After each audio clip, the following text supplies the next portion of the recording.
Usually comes on. Are we live? Just about. I'm calling this October 16th, 2023 regular meeting of the Mancos RE6 School Board to order. The time is 6:01. Roll call, please. I'll do. Okay. Pam Carpenter here, Katie Cahill here, Emily Hutchison Brown here, Victor Figueroa Here. and Tim Hunter. Okay, and he is absent. So if you have 4 members, we have 1. All right, would everyone please rise during the pledge of allegiance? I pledge allegiance to the flag of the United States of America and to the republic for which it stands, one nation, under God, indivisible, with liberty and justice for all.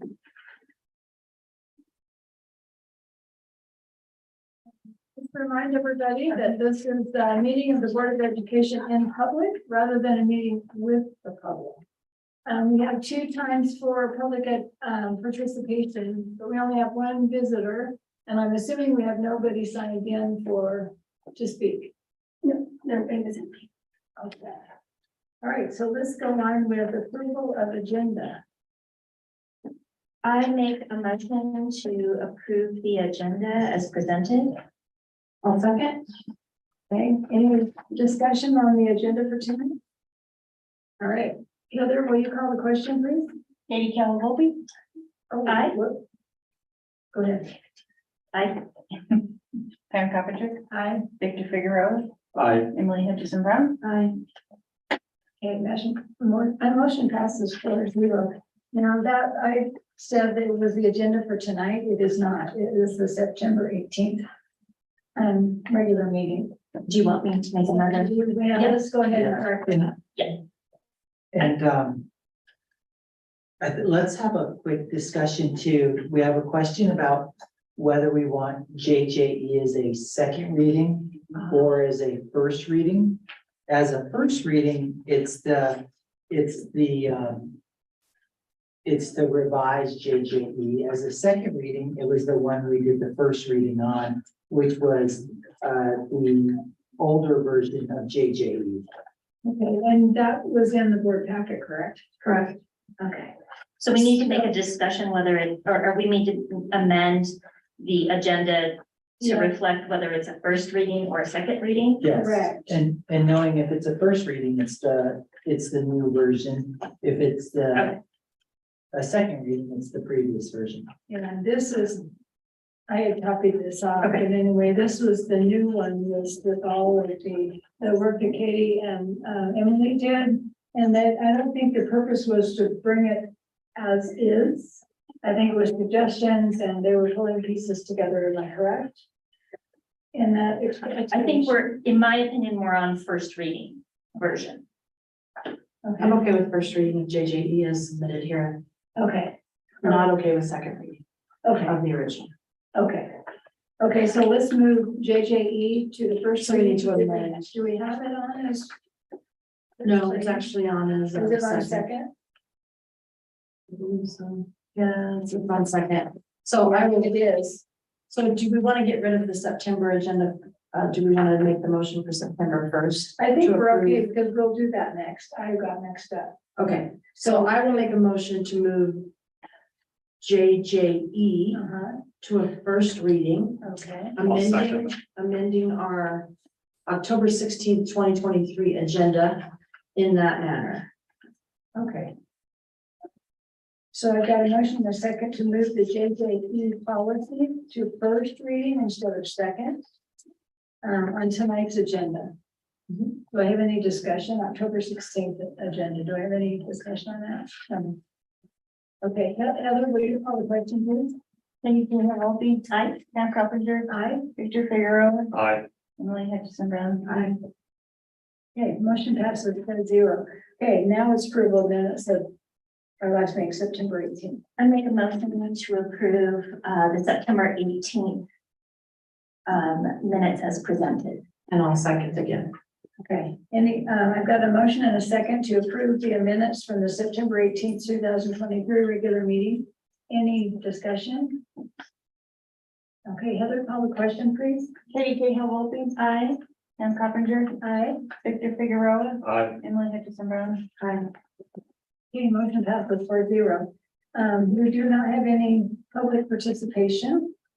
So we'll skip down to number 6, district accountability report.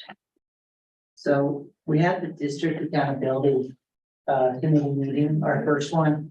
And at that meeting, we elected officers, and then Victoria Lewis Peterson was elected as the president. And so going forward, she'll be joining us at these meetings to give us a DAC report and also to share DAC recommendations of upcoming objective reports. They'll be seeing the objective reports the same week. You'll be seeing the draft objective reports so that they could be able to share recommendations to the Board of Education.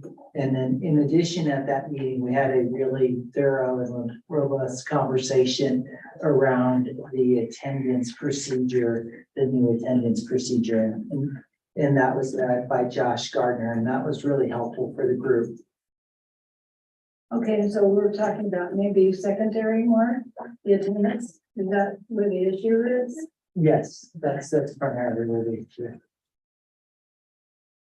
Okay. Is there any other questions for Tyler back to Jack? I just want to clarify, so that conversation with the DAC was really an explanation of that attendance policy in a more thorough way, correct? Oh, it was very thorough, yes. So it was an explanation, or was there discussion around challenges, thoughts and feedback, or was it really just, this is what has been changed, this is what we're working with this year, and then will there be follow-up maybe at the end of the year? There was really good, robust conversation, challenges, if you will, and concerns, any concerns shared. And, you know, with a new procedure, there are several concerns, you know, with the DAC made up of a lot of parents, you know, and really the parents that pay close attention to those things. So there's a lot of concerns. So I think we'll probably see continued iteration to the policy, to the attendance procedure as we evaluate how this year went. But it's an incredibly important thing for us to invest time in. Is secondary attendance is a critical indicator of student success.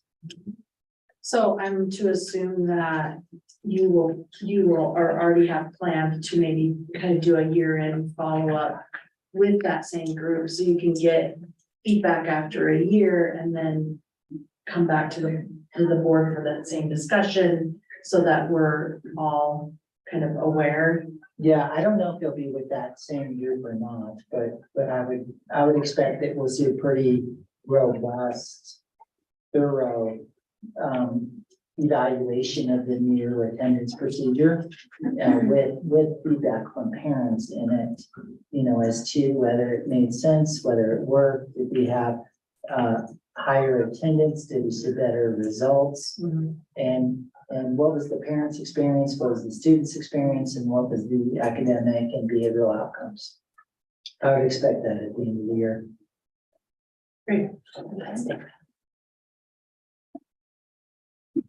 Like that's the good place to have those conversations. Yeah. That's basically your parent group that Right. supports the community. Mhm. So it seems like their input would be good.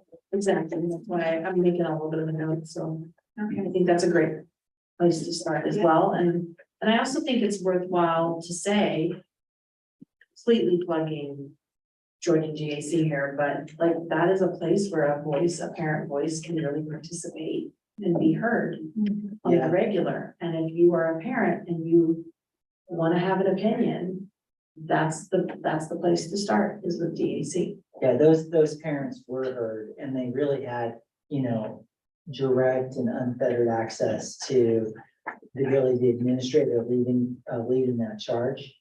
It was really powerful for everybody in the room. Okay, we go on to board reports. LRC, there really isn't anything at LRC, but I did go to the meeting over in Bayfront from Casby, was there, and it was really good. And I got some information pass it on to you. And here, Prop 88 or HH is coming up. They gave us both sides, information on both sides of it. So that people can basically form their own opinions, whether they say yes or no. But there are two positions here on that. So that was kind of nice, but they didn't just give us one side. They gave us both.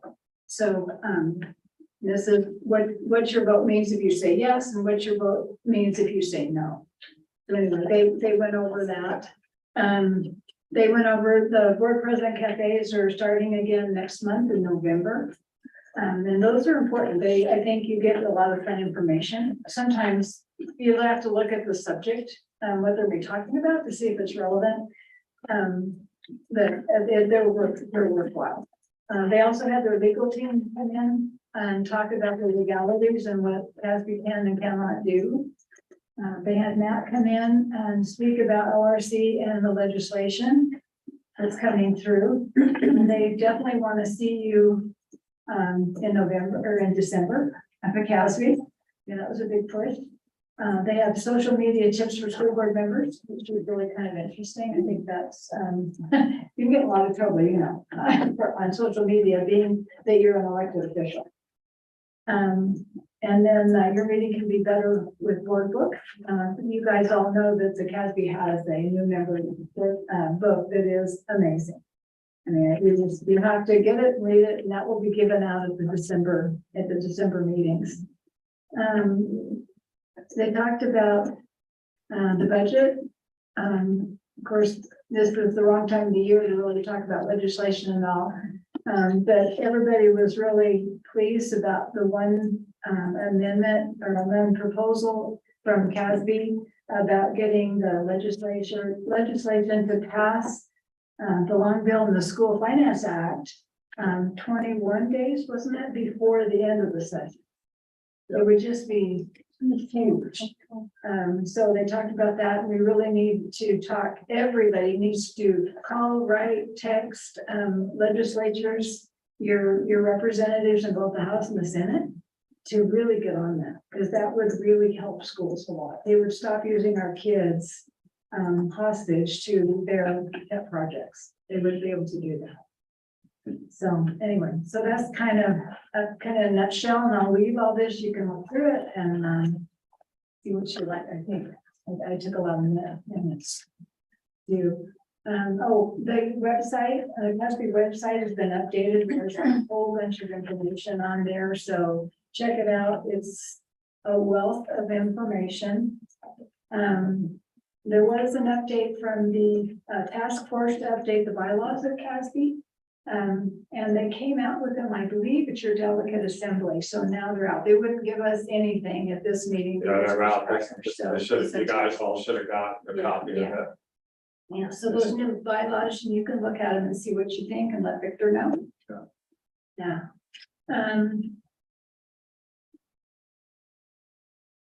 Yeah. I think that was the bulk of it. The big thing I did do is I have an award, Katie. You were selected for the McGuffey Award. So you get a cool little pen. And this is what we wrote about Katie. Katie Cahill Volpe, a school board member since the fall of 2019 and a parent in the district, has made significant contributions in her 4 years of service. Katie played a pivotal role in updating the strategic plan, offering crucial support during the pandemic, participated in hiring a new superintendent, and authored the board member's handbook. Katie also helped establish an annual superintendent evaluation process and actively contributed to policy development. Beyond the school board, Katie represents us on the BOCES board and has served as treasurer and secretary. Katie's solution-oriented mindset, teamwork, and adaptability have been assets drawing her from her experience in the publishing world. Katie's well-preparedness, diligent research, and meaningful contributions at board meetings are consistent. Katie supports board decisions and advocates for parent education improvement. Her dedicated hard work approach has brought numerous improvements to our district and board governance. Mancos School District has benefited greatly from Katie Cahill Volpe's commitment and contributions.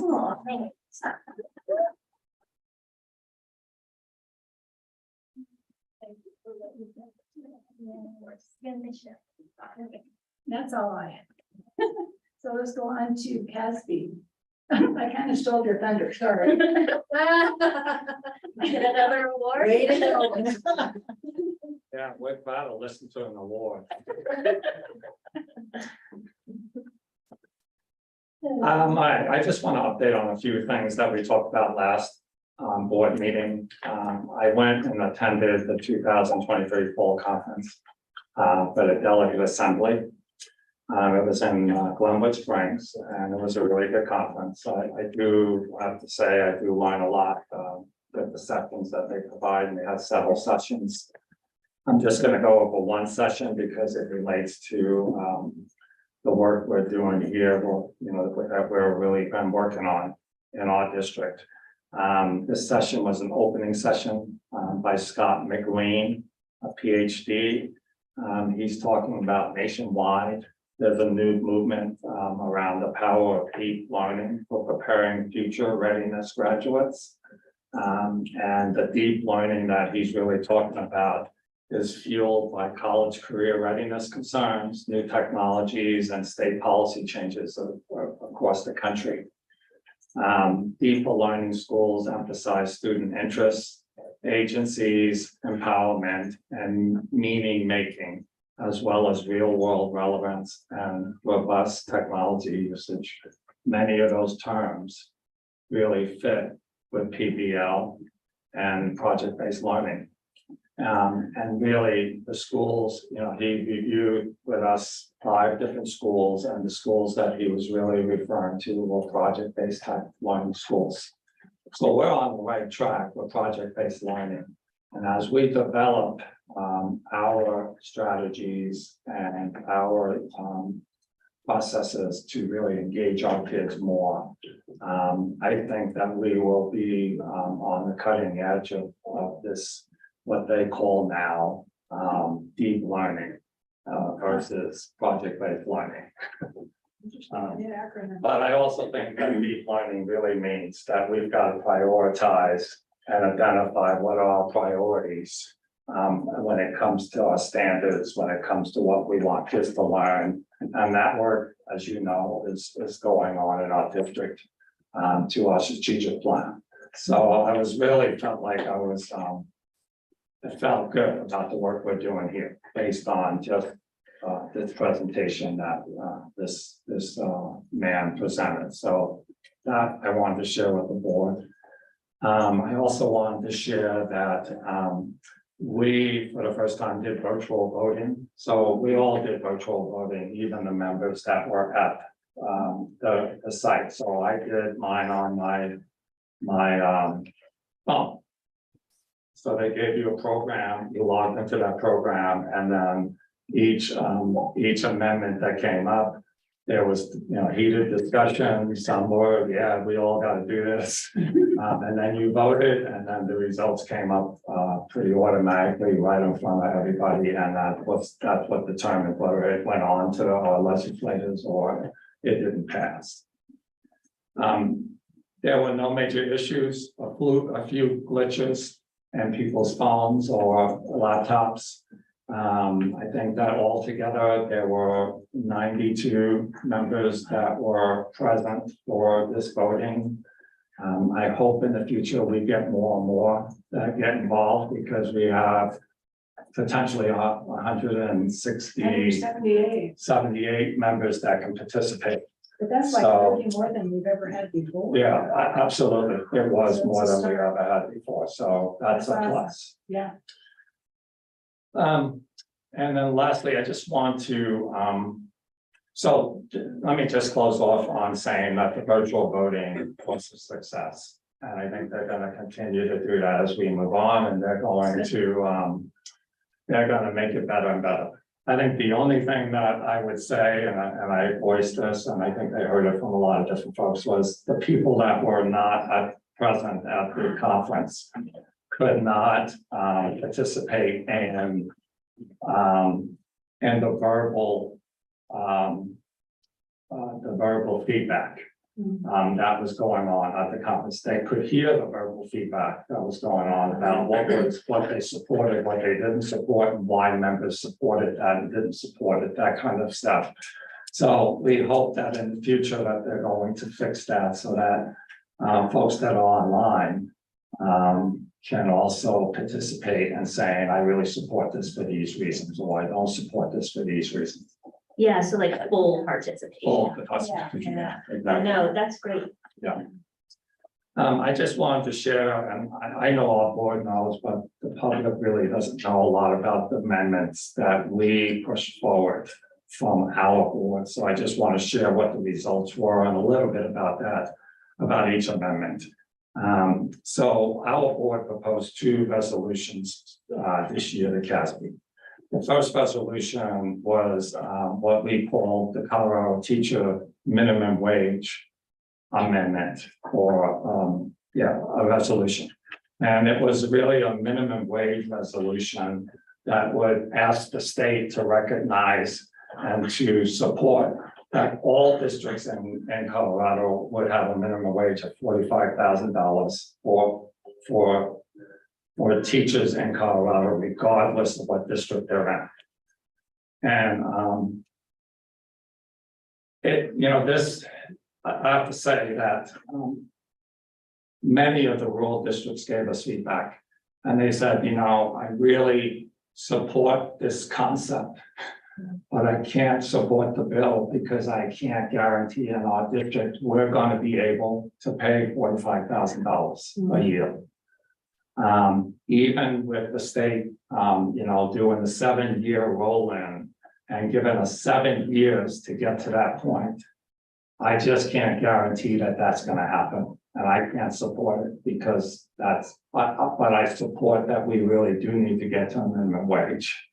But it can't be on the backs of local districts to do that. Yeah. So it did not pass in the end. But they really felt like it was a beginning to have further discussion. The second initiative that we moved forward, or resolution that we moved forward, was a resolution that was called referendum to mirror initiative 63. And if we remember in 2022, there was initiative 63 that they were trying to get enough votes to put on the ballot so that our citizens of Colorado would have an opportunity to vote on whether we could create a Tabor carve-out just for education. And the initiative 63, I'm just going to read a little bit here. Initiative 63 was a referendum on asking the state of Colorado to hold back a percentage of tax overpayment to be able to support K-12 staff salaries. And if that happened, there would be a good portion of money that would come to our district and many districts across the state. So we propose that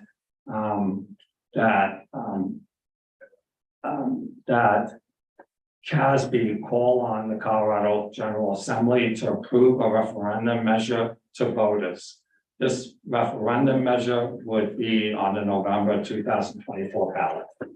And basically, we're asking that our legislators support that, make sure that we get enough signatures, which should not be a problem, really. It just last time it was a problem, it was because it was introduced late and we just didn't get the signatures, and allow the citizens of Colorado to decide whether that's a good way to use some of the overpayment of tax dollars. That did pass, and that is going on to our legislators. Victor, I really appreciate your work as our CASB representative, and of course Pam on LRC.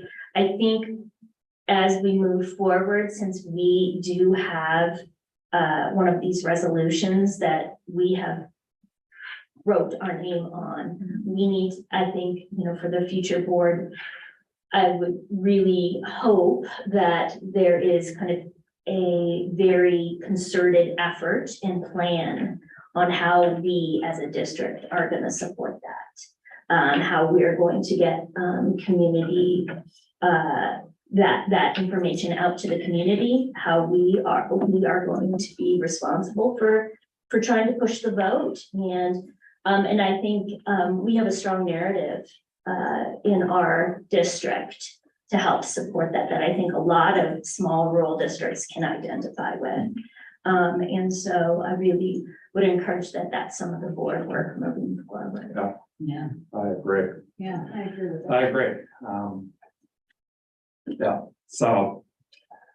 Thank you guys, all of us really for putting those two initiatives. And I think that if we can do that every year, really think about what can be some initiatives that we can move forward. It's a voice for us. And it goes in front of all the rural and all the urban districts. And it gives us an opportunity to say, you know, we need, these are our needs. And rural districts, you know, I was really, you know, they were really like, gosh, man, you know, I really support this. I really want this, but I just can't support that initiative around, you know, so they would, you know, it was quite a discussion. And the biggest thing that I really wanted to come out of that initial discussion about minimum wage was to have the discussion, because you know, it brings new ideas to the table. And I think that this is going to bring new ideas. Other districts are going to say, what if we treat it this way, and this way? Could we present it next year? There you go. So, Just can't let go of it. yeah, I just have one comment. I think it would behoove the CASB staff to really educate all 178 school districts on how they can participate in the delegate assembly, because I know this was new, but I don't know how many rural, especially rural districts that they reached out to. okay, That could really take a part in that they might not truly understand, you know, what it is. sure, So that would be up to the CASB staff to really reach out to each district and make sure that they know that that is an option for them.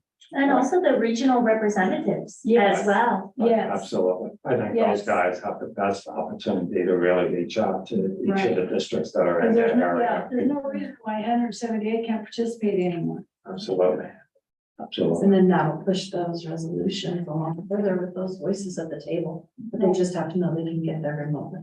Yeah, I mean, Exactly. you know, in my mind, the regional representatives should really take pride if every single one of Yeah.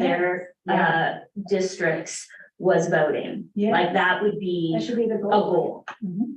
Yeah. Yes. So I will share that and share that with our representative who is changing over from Cortez, and I think the fellow in Pagosa is the one that's gonna take over. Oh, okay. Yeah, you And guys I know will that, yeah. make sure that if he gets voted in, we share that information and really stop, and I won't let it go. I'm gonna keep pushing it. No, I appreciate that. Yeah. I think it also makes a lot of sense, Victor, since we know that you will remain. That if you're willing, that you continue to Yeah. push this forward, Oh, because you I have will. the history, you have Yeah. the recognition, Yeah. the face, the knowledge, you've already been there. Yeah. Yeah, you're And making you won't let it go. No. Yeah, because you're like, I'm holding the football, keep going. You bet. Well, and he's also gonna take over the LRC spot too. Yeah. It's a lot. So, yeah, you know, It it makes a lot of sense. It's a little used resource that we've had. We haven't used it as much as we should have, because it's really, it's the only voice Mancos school district has with the state. Yeah. So it's real important, and we've ignored it in the past, and that was wrong. Yeah, and I also think this is a way we can distinguish ourselves as a district, but also pull everybody up, right? Yeah. Like pull a lot of other rural districts, and we can really, we can be a leader in that, so thank you so much. Yeah, absolutely. Thank you, Shiva. All right, Ms. Cahill, both of you. All right, we have been diligently working through our policy, so we just did several work sessions and special meetings, and then a special meeting to approve policy. The intention really is similar to what our board is doing, is trying to get ready for maybe some new seats at the table and make sure that we have things all squared away. We just approved all of our board-related policies. So those, so the policies that govern the BOCES board, those have been all updated and approved. So we're moving forward with that. In regards to the where things stand in regards to the MCSD, Montezuma County School District, is BOCES, San Juan BOCES sent additional information to CDE in regards to the application.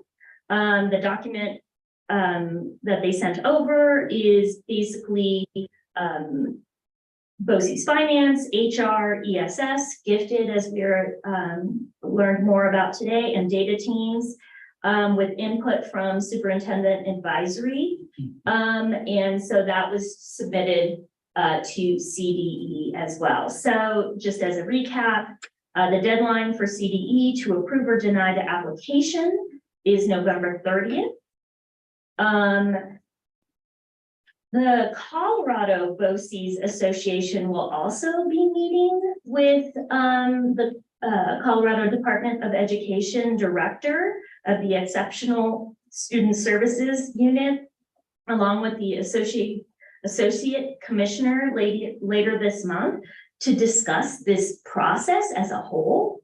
And so I thought that was very interesting. I don't have too much information on that. That was an email that Royce sent over, I believe, maybe last week. And then Royce Trainum, the director of San Juan BOCES, has met with a handful of BOCES employees that support students in schools in Cortez to try to answer questions and kind of ease worries. So that's kind of where things stand. We do have, we're done with meetings, I believe, in October.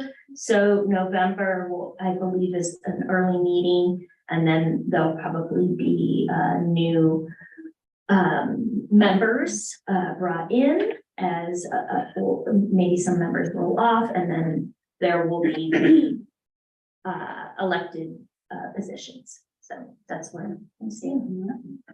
Any questions for Katie? All right. Move on to reports from Administrator Superintendent, Mr. Cordery. Thank you, President Coppinger. Just wanted to update the board.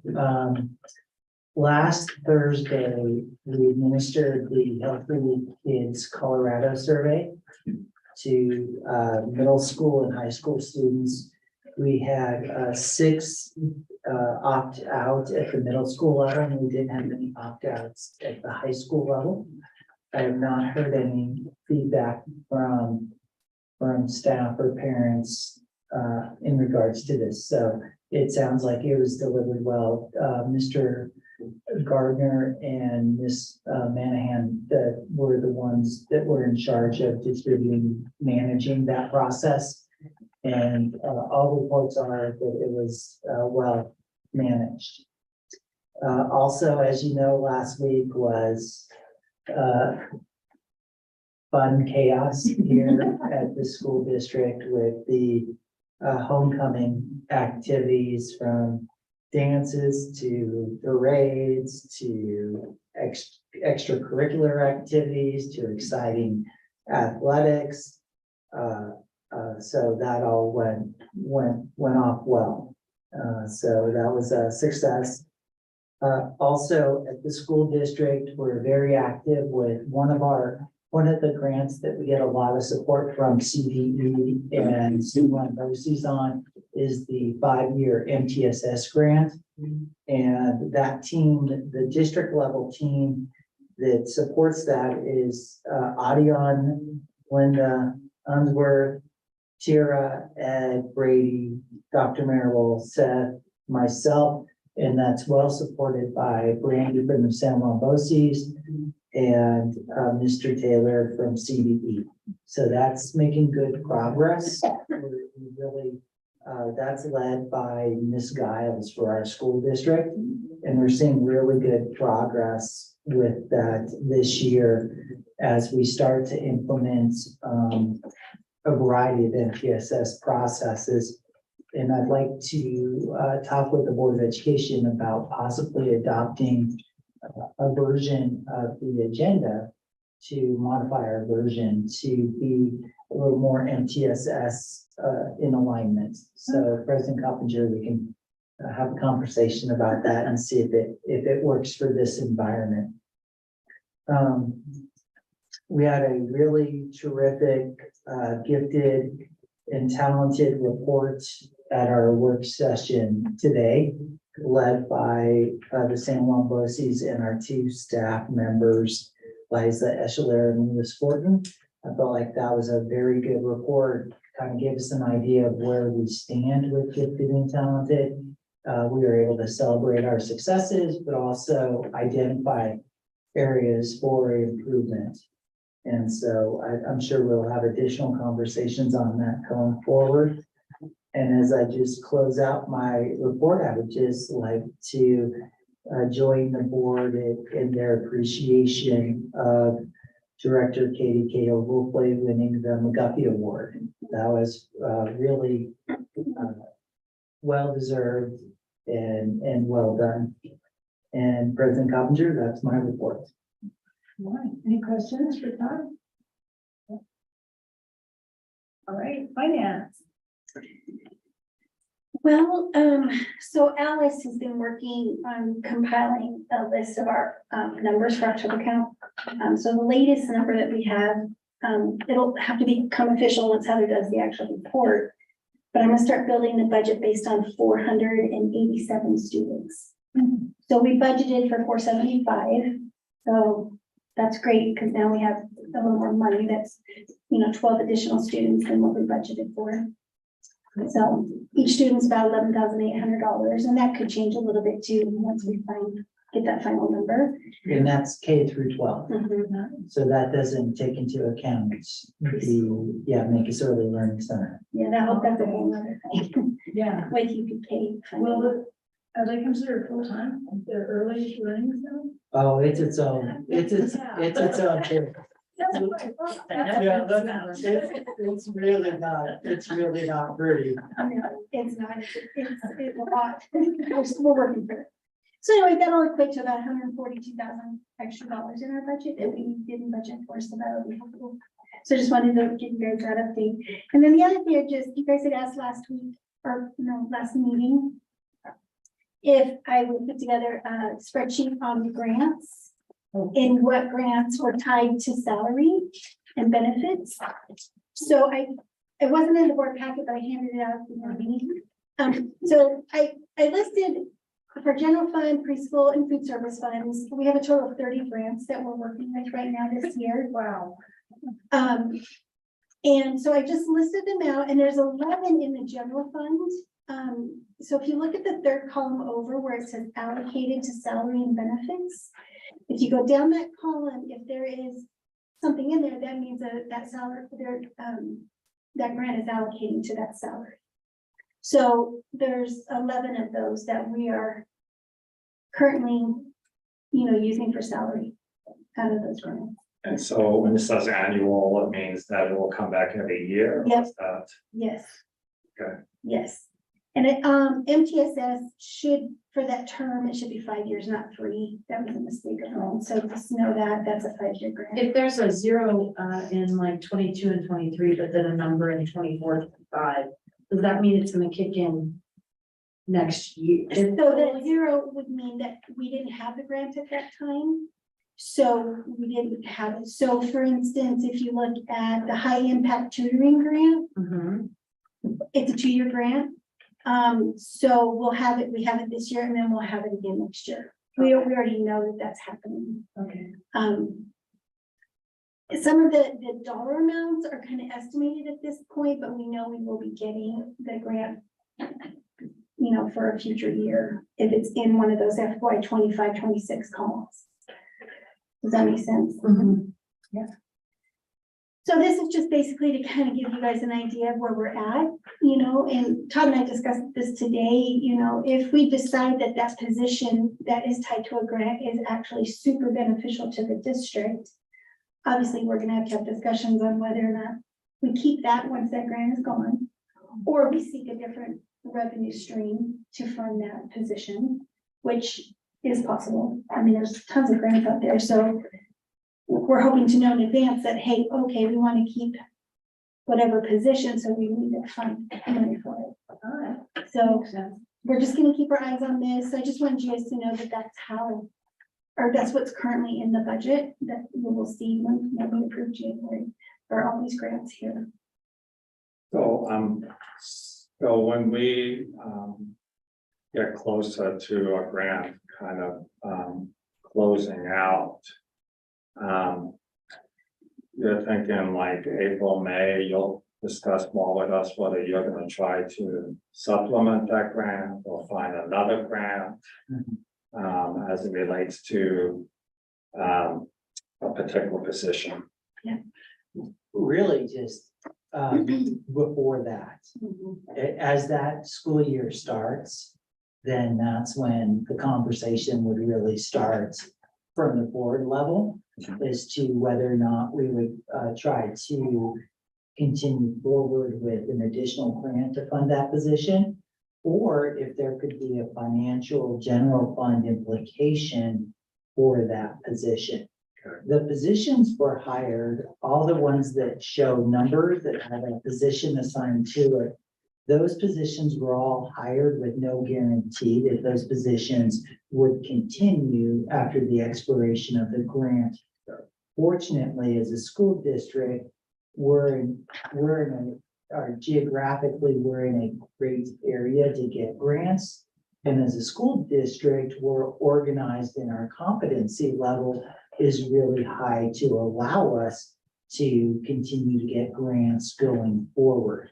And now that we have a grants department, we have allocated resources to support us going forward. And we have a pattern and practice and competency built up to support us doing that.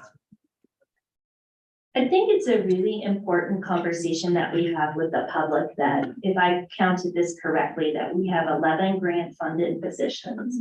And that's because we are not getting proper funding from the state. And that's just true.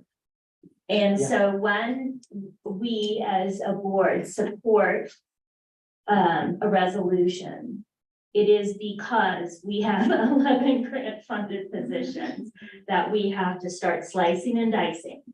And so it's, so I just really encourage the public when they look at anything on ballots about funding education, they recognize the kind of hopscotch or, you know, decks that we have to shuffle in order to get the proper amount of positions in our school district. And I hope I'm not misrepresenting that. No, I really do affirm everything you just said and concur with.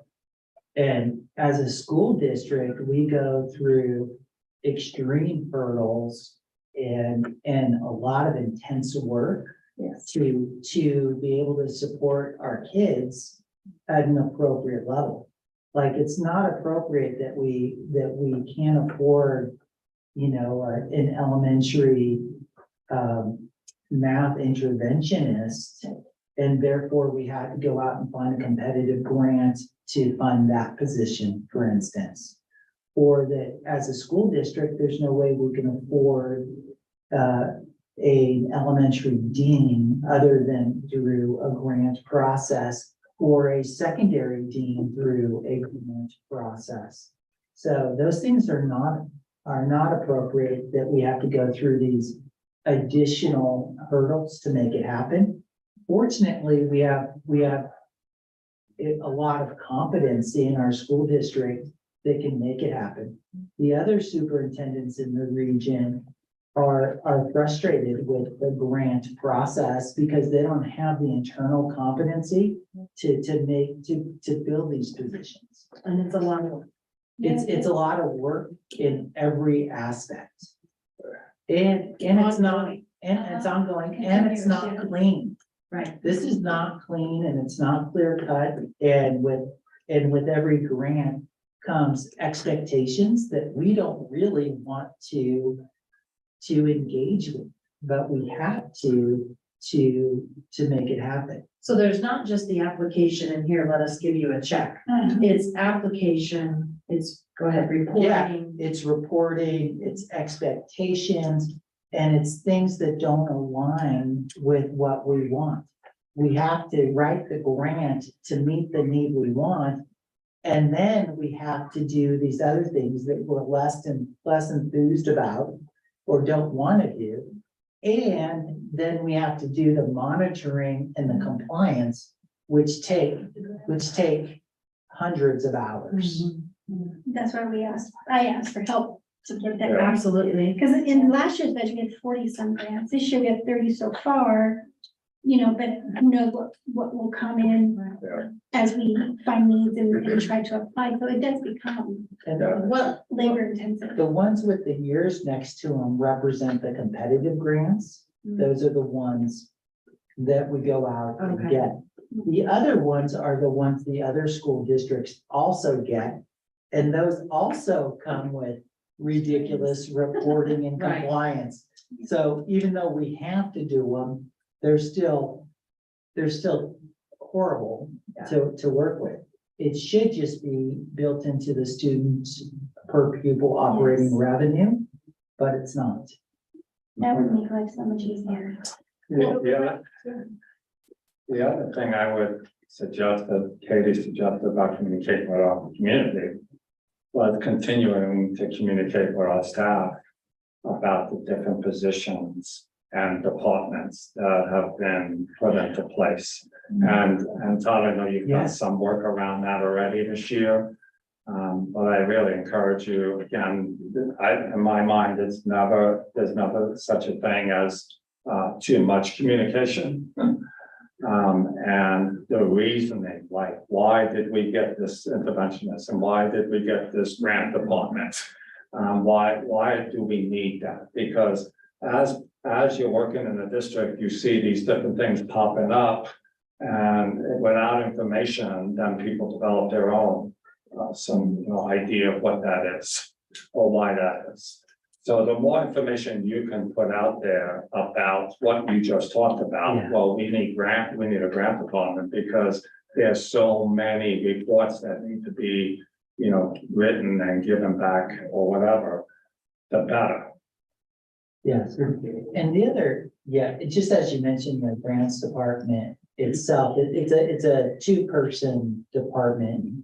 And with the funding that we get through our career tech ed funding, which is part of that, and through our career development incentive program, the CDIP program, those things more than fully fund the department. And then that department then is able to then go after these 11 other competitive grants you see here to support us in other ways. And these come from, we're the biggest shift in education in at least the last 5 years, if not longer, is the incredible demand on teachers when it comes with students' behavior. Students' behavior has really ratcheted up and up and up, and we're also seeing more and more kids. It's not just behaviors, it's in addition to behaviors, it's academic deficits, and we're seeing students identified at increasingly higher rates for special education. And it's probably not hyperbole to say they're identified at exponential rates, meaning it's a factor of multiplication as opposed to a factor of addition. And I'm sure Ms. Tran could really speak to that as well as our special ed director Brandy Durr could also speak to that, because we're seeing more and more kids identified for additional academic needs. And in addition, the levels of severe behavior is also, I hear it all the time at the regional superintendent meetings. The severe behavior issues is in every district. And it's really causes a tremendous hardship on our teachers. And the superintendent, Ignacio, was telling me, never in his career, in his long career, has he ever seen vacancies at the elementary level. And he attributes the reason that there's now vacancies at the elementary level for general education teachers because of the increased student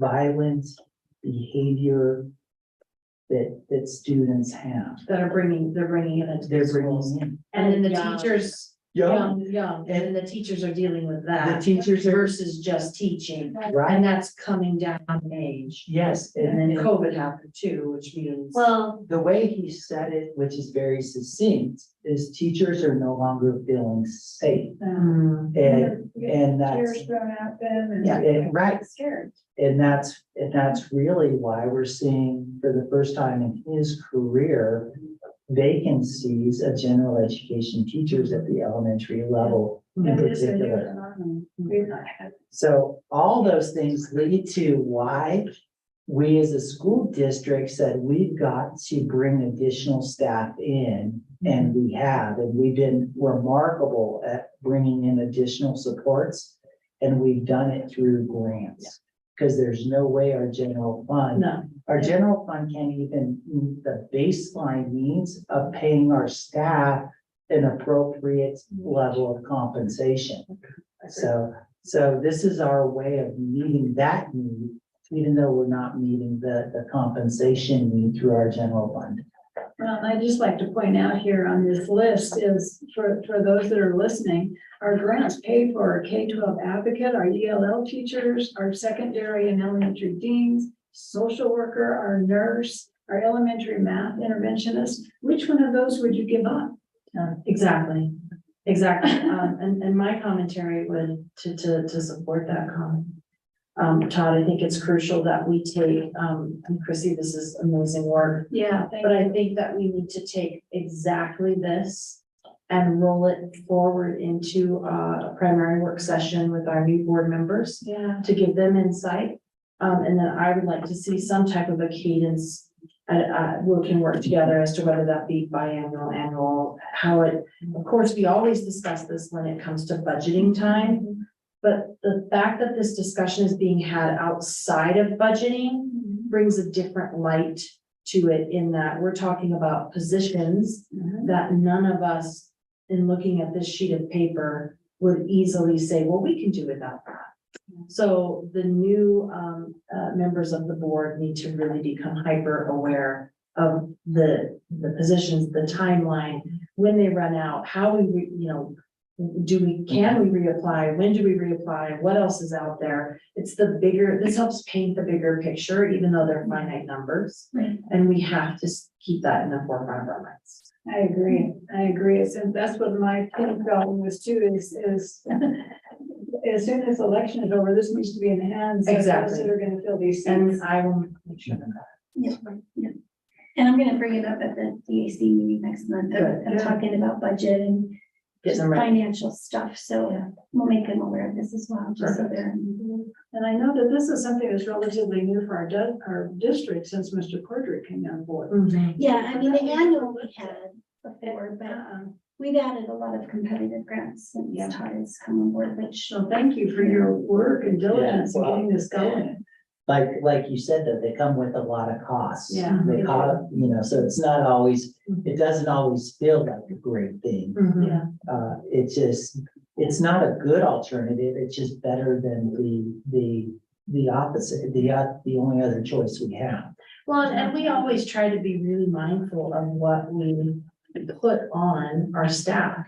Because at times there, it is felt as though we're asking for more, And, you know, this is a good example of the fact that we're trying also to support.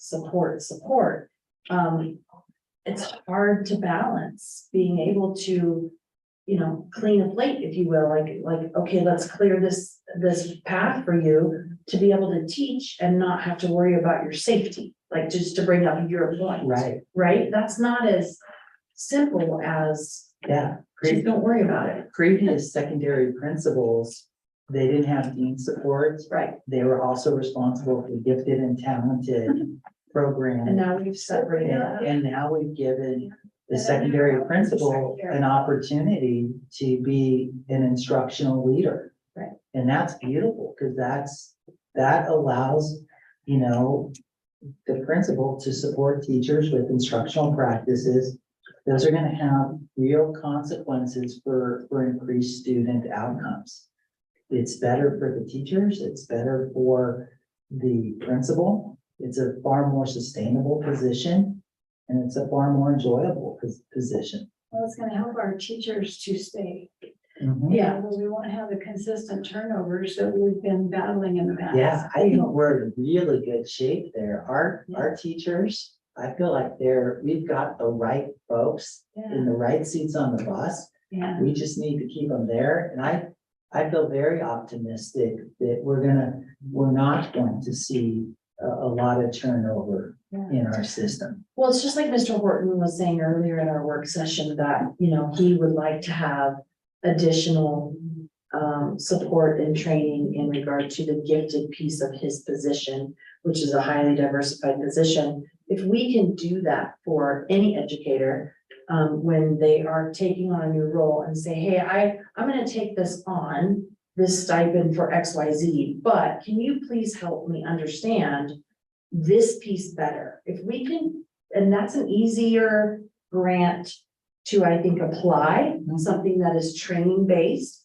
If we can keep looking out for those types of grants where we can apply them to benefit the staff, for the staff to be able to be more comfortable and engaged, and that then leads to that continued employment. That is something I think that all of us as board members strongly support. And Todd, you certainly brought that to the district when you came on board. But it is a full-time thing, just kind of looking for those opportunities. And then also for staff to understand that they need to ask, it's okay to come forward and say, hey, I would like to have support in this area. And at times, if you don't ask, we don't know. And I think our district has been fairly successful, and hopefully we'll just have continued success with our staff coming forward to ask for help. Yeah, and Janet just put out last week the grants Yeah. protocol. Excellent. So I love that's really good. Yeah. And to make it sustainable and to make it systemic, you know, that's what she's doing. Good. So Because she's asking for that. she's taken this world of managing these 11 competitive grants and making sense out of it. That's a lot of sense making. That's great. I love it. Good morning. All right, any more on finance? Thank you, that was really informative. This was amazing. Yeah, really. I mean, I looked at Mr. Horton, I mean, his whole. Oh, yeah, whole his salary is is, grant based. he had very little of it, You it know? was paid for training fund, it's Yeah. just a small sliver. And we have, what did he say, with 14 high school students and how many? 18 middle school. They're designated, gifted and talented, and yet they get a quarter of this time. 25% of his time. That's just. Well, and we've done nothing for them for 2 years. too long. Yeah, it's just insane. So he has to build it from scratch. Yeah. All right, let's go on to discussion items. Review descriptors and set additional time for discussion. Superintendent evaluation. And if you guys got that, I think it was the last thing on your word packet. And so if it's all right if I jump in, Yes, the Board of please. Education. Please jump in. Yeah, over the last 2 years, the Board of Education is taking superintendent evaluation seriously. And the board has put in a lot of time and effort into finding best practices for the superintendent. The superintendent works as the only employee of the Board of Education. And in some ways, the superintendent then becomes the personification of the school district in the eyes of the Board of Education, which makes it really critical that the evaluation process is transparent, rigorous, objective, and meaningful so that we could drive important outcomes for our students through this evaluation process. And that's very much what the board has done. The reason it's before the board again is the Board of Education has outlined 18 objectives that they would like the superintendent to meet. And those were determined through best practice, through study and research. What I've done is to help, in my eyes, make the evaluation more in alignment with Randa and also more objective. I built 4 descriptors of each of those objectives. So now the superintendent has 72 descriptors that every board, be it this board or the new board in November, they'll be seeing the same descriptors, and they'll be able to say, yes, these make sense. And we're able to do this evaluation work in an objective manner. It's no longer left to the subjectivity as we build those descriptors in. So what's before the board is, of those 72 descriptors, it's really in the board's hand to edit, tweak, take out, put in, and change those 72 descriptors so that the evaluation meets the Board of Education's expectation for a meaningful evaluation that's going to help drive the school district.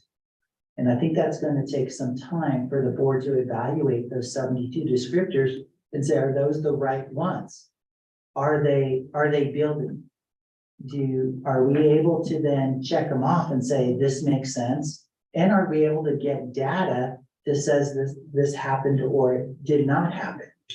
And from my perspective, in my chair as the superintendent, that's really important that I'm able to understand and know what the board wants so that I can really work to improve my practice to meet the board's needs those ways. And that's a pretty common evaluation tenet. Am I also understanding, Mr. Cordray, that this evaluation format more closely follows the evaluation format that's given to other district staff members? Yeah, almost all licensed staff members have goals, and then they have descriptors that meet these goals. And it does, and that's the Randa system. And it is closer, it's a lot closer that way to matching that same system. And I think the key here for the board is to make sure they have the right descriptors, that they're appropriate for what the board wants. Yeah, I also want to just point out one thing that I appreciate is that with the score value being 4 as the highest and 0 as the lowest, the descriptors help drive the score value in a more efficient way. The only commentary I will offer is, much as this has been, it has somewhat adapted over the last 2 years. I think that we have to go into this particular version with an understanding that we will go through it, evaluate it, and then go back to it and possibly make some changes, just like we do with the strat plan, right? I mean, I feel like every year it's a living document, right? So it is getting more refined in that it's a bit easier to kind of dive into. So I think as an incoming new board member, if I were an incoming new board member, rather than the one writing an evaluation 2 years ago, this is going to be a whole lot easier for someone to grab the document, be able to read it, and then make that evaluation judgment. The key is, where are we going to find out whether or not this is being done? And that's where self-evaluation starts. And then we process through with our own level of homework. So I like it and I want to, I would, as a board member, support moving forward with it. Just with that kind of little highlight that we're gonna go back, which we always do. Yeah, here's my comment, I guess.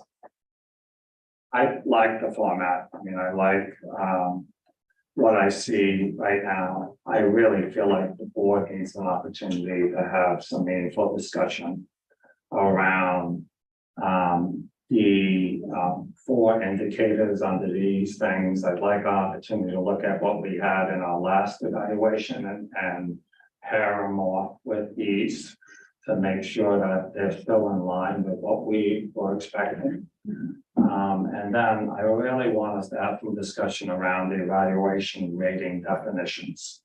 I want that as tight as possible so that it's easier for us to be able to say, yeah, that's a 4, that's a 3, that's a 2. Now, we're never gonna get it to a point where it's like,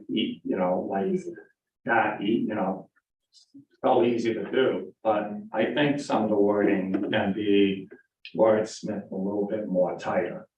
And so that's what we need to discuss to determine whether that's right or wrong, or whether we need to replace some things or not, and so my hope is that what I'm feeling like is we're in a critical point right now where we've got new board members coming in, and we've got board members leaving. And then we've got an evaluation in January. Actually, That it needs to started be- in November Yeah. with Todd's and December. Starts right with the board. afterwards. Right, Yeah. and so we're just gonna, we have to decide how we're gonna transition all of that so that we can have some meaningful discussion around this with, obviously the new board members that come in. Because that's just the process. And then also, obviously, with all the rightness, be fair to Todd and making sure that we have as accurate of an evaluation as possible. Well, it is our number one job. I shouldn't say number one, but being the board, our primary position is, Todd is our only employee. So that it makes sense that we pay very close attention to the document. And that the document be fully discussed and that we agree. And it may mean that we have to kind of shift a bit along the way because we've got to start with something in November, right? So that might be a work session agenda or something we even do during our first retreat at Oh, Casby. yeah, there you go. Yeah, I think we need, as an outgoing board member, I think this board needs to kind of really set some dates. I think we need to decide whether in fact this is what we want to use after a review.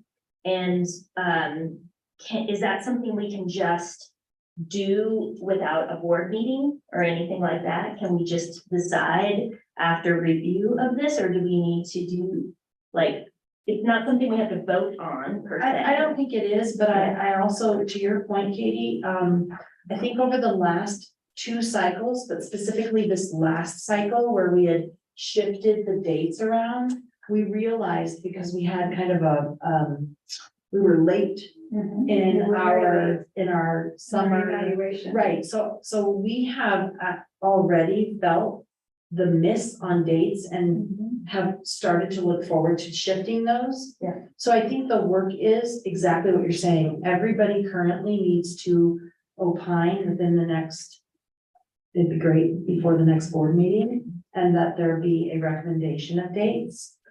So that we can kind of hit the ground running with that new board. That's what Yeah, I in would order say. for us to do that, I'm just very mindful of that. Our next date is November 13th, and that is when the new board members get sworn in. So we might need to add a work session on the 6th. It's just something to discuss this, really just not discuss, Mr. Cordray per se, but No, the discuss process. the tool. The tool correct. and the dates surrounding it. And then once that is sorted by this board, I would just say that maybe the discussion that you all need to do moving forward would happen possibly at CASB in a small room. After maybe like, like that would be your retreat is really starting to after. And I would also suggest it after maybe folks go through the CASB 101 sessions and like, boom, here is your tool. And now we need to start, and then Mr. Cordray would have, am I off on my dates here? That you will have your part, your self-evaluation done by December December, 7th. by December, Very first sentence. November 30th. And then self-evaluation completed by superintendent to be provided no later than December 7th for review. Well, that hits right in CASB. Correct. And so, Yeah. you know, I would just say that, you know, you're kind of, you'll do kind of a real slam dunk, right? With everybody like this, this is your role and here's your first task. And, so It that's seems good. like it's gonna be really hard for new board members how to work with portrait, But, You know, it's happening. but that's the nature of it. I mean, we did the same thing. We just were a little, we were tasked with more because we were creating it from scratch. So we massaged the timeline initially because we had to. Yeah, so, yeah. But And there'll be historical documents Right. for them There'll to be look historical. at. And then the the cadence that is set moving that we just forward. did. And that's important for me, is to be able to plan the cadence of the work that the board is responsible for on a monthly basis. Yeah. So that we don't have that gap. right, and And- it all ties into the superintendent's contract, so you need to have this all done before that. Correct. But I also think, and with all good faith effort, you know, Todd's gonna try to make sure that we have the evidence we need for each of those sections. People that are new on the board will be able to at least look at that evidence and say, does it match what we, you know, and certainly after discussion with what are the expectations around each of these goals. I mean, we're not, you know, they're not walking in totally blind. They could look at evidence and look at a goal and say, yeah. One thing that was discovered also as we started to look back at this document was that we were not necessarily allowing the superintendent enough time to demonstrate goal performance. So there's a bit of shifting there to be done. Yeah. I mean, it is absolutely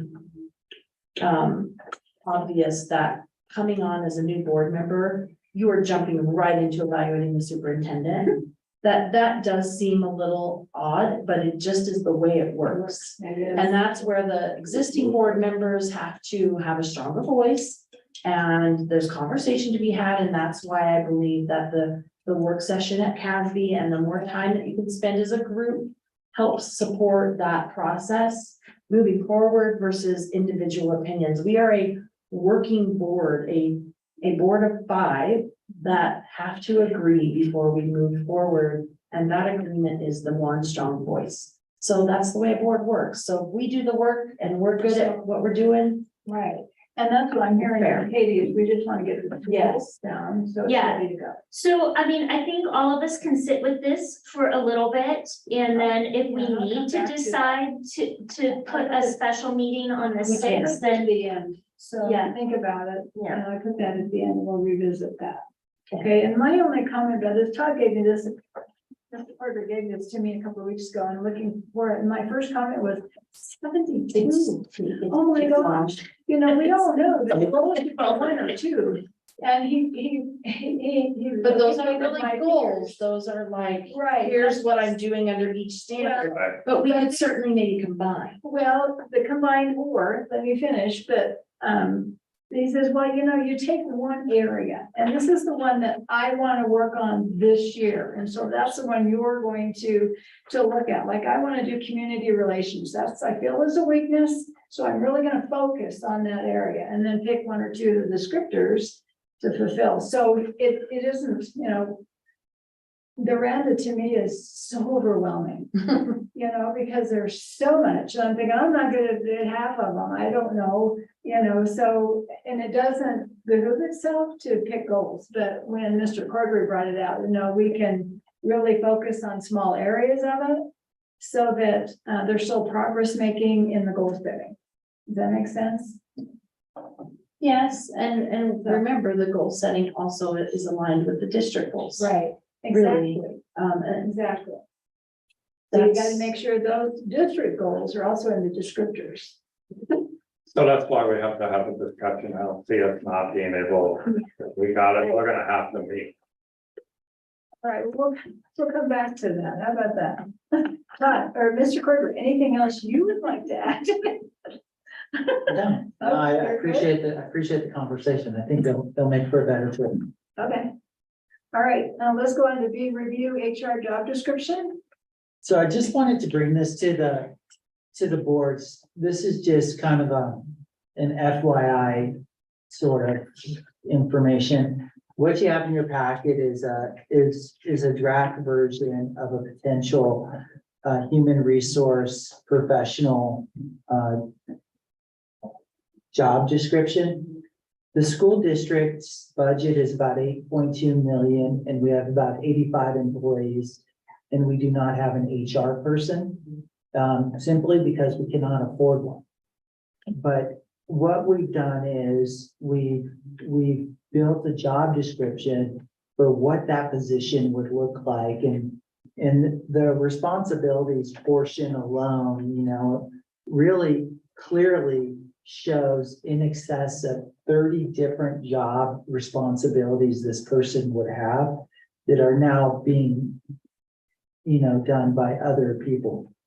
And as a result, you know, it's causing hardship for the school district. It's putting us in legal precarious situations. We're not serving our staff as well as we should because we don't have an HR person. And I just wanted it to be really crystal clear that this is a school district need. And I don't know when we'll be able to afford it. But I want to address the issue early and often, just so the board is fully aware of the importance of this position.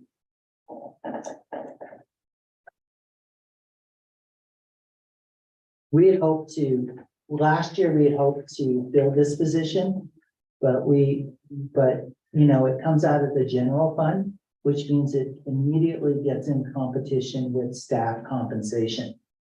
And as we discussed earlier, very clearly, we said that we're not paying our staff what they deserve. Yeah. And so adding another important position didn't make sense last year. I don't know if it'll make sense this year, but there are consequences to not having this position also. And that's where we're at a very, it's one of those things we're not at a good, we have two bad decisions right now. To do nothing or to fill this position and not be able to pay our staff, it would have an effect on compensation for all staff.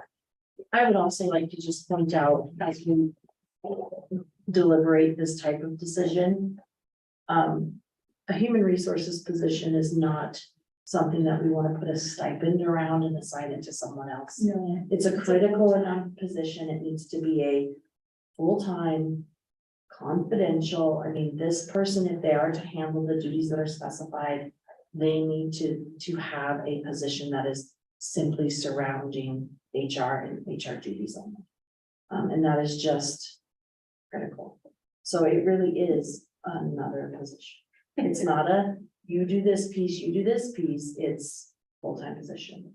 And Chrissy, you've been doing or trying for years.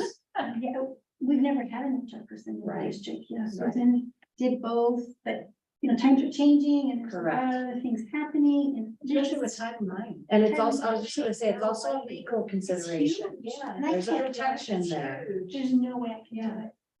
It's just impossible. And actually, it's really hard to be in compliance when we don't have one. 100%. It's just, that's just the reality of the beast. And then when you look at Title IX, you read through that, Oh It's my huge. goodness. It's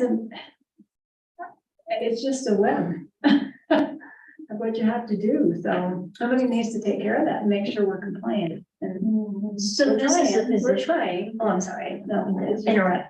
So just for clarification, this would be a position that you would possibly build into the forthcoming budget. Yeah. Right, So for next year. the new folks to Right. look at. yeah, so, yeah, I'm just introducing the concept now. It'll certainly be one of the budget priorities we would look at for next year, just like it was last year. Yeah. And then whether or not it makes the cut will have a lot to do with what funding looks like, Yeah. sustainability of the funding, and Yeah. that sort of thing. Okay, thank you. All right, any other on HR, job description? All right, let's go on the policy review process for staff and community. And President Coppinger, if I could have the floor on that. I did share a narrative with the board around policy development. The Board of Education's been very busy this last year, getting us legally compliant with policy, and then getting policy aligned to the school district initiatives, and then also aligned to Mancos standards.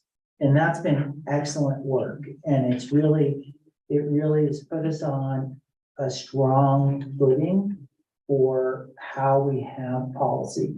What I wanted to share with the board, and what I shared with the board, is as we look at policy to improve the effectiveness or the efficiency of the school district, I lay out a new standard for what that would look like. Because now we're starting to get into the realm, as I see it, of operations, which is a different realm than governance.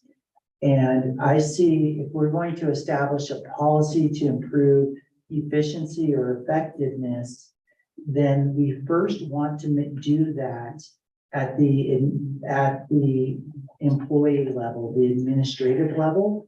And I think that's best done through operation manuals for each of the departments or for the schools. The challenge we've had is we've not had those in our past. So we're working as administrators to develop procedure manuals for each of our departments. Because we've not had that, there's been a void in our policy. And that void could be filled with new school district policy. But I feel like that should only happen as the last resort, because policy is more permanent. And it's also generally less agile than procedure manuals, and it could be changed.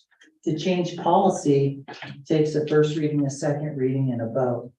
To change procedure could happen more administratively.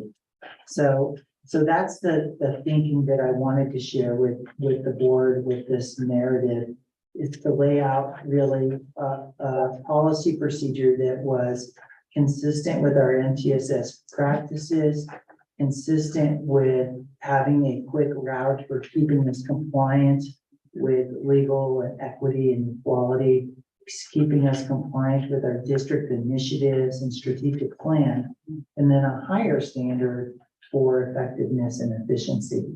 And so that's what I shared with the board here. I have a couple of thoughts around it. First and foremost, I have spent hundreds of hours on policy this year. And Thank you, Emily. was happy to do that because of wanting to feel good about the policy we adopted as a core whole and knowing that we had to do the work to go back. So feeling as though we've come to a place where we're settled enough that now we move forward. It's enlightening that it's also moving forward with a new board, right? Yeah. So I think that your thoughts and what you're presenting now need to be coupled with very likely thoughts of an attorney, a school attorney, more than likely, as well as, CASB may even be able to offer some supporting documentation on best practice in other districts. And of course, because they are feeding us policy update, they also may have some suggestions on how to streamline that process. And then lastly, and not to be discounted in any manner, would be the new board as well, understanding that full process. So if I were to offer a suggestion, it would be to take what you have presented as a start and to bring in all of those specific opinions, legal in my mind being kind of the first and foremost. We want to make sure that we are absolutely consistent, that we're not crossing over, and then put some goals in mind around procedure manuals. I would love to see that happen, but I also know that to take a project on of that size, this district will likely see that take at least 1 year, if not longer. And then it becomes yet another living, breathing document that has to consistently be updated. And should we have an HR person, that would be the perfect place for that to live, right? But we don't. So it's another thing. I still am supportive of that thing, those policy or those procedure documents in place. But I really feel strongly about marrying those two items in a way in which we are not overstepping our bounds on either side. And I think that takes some guidance from many areas.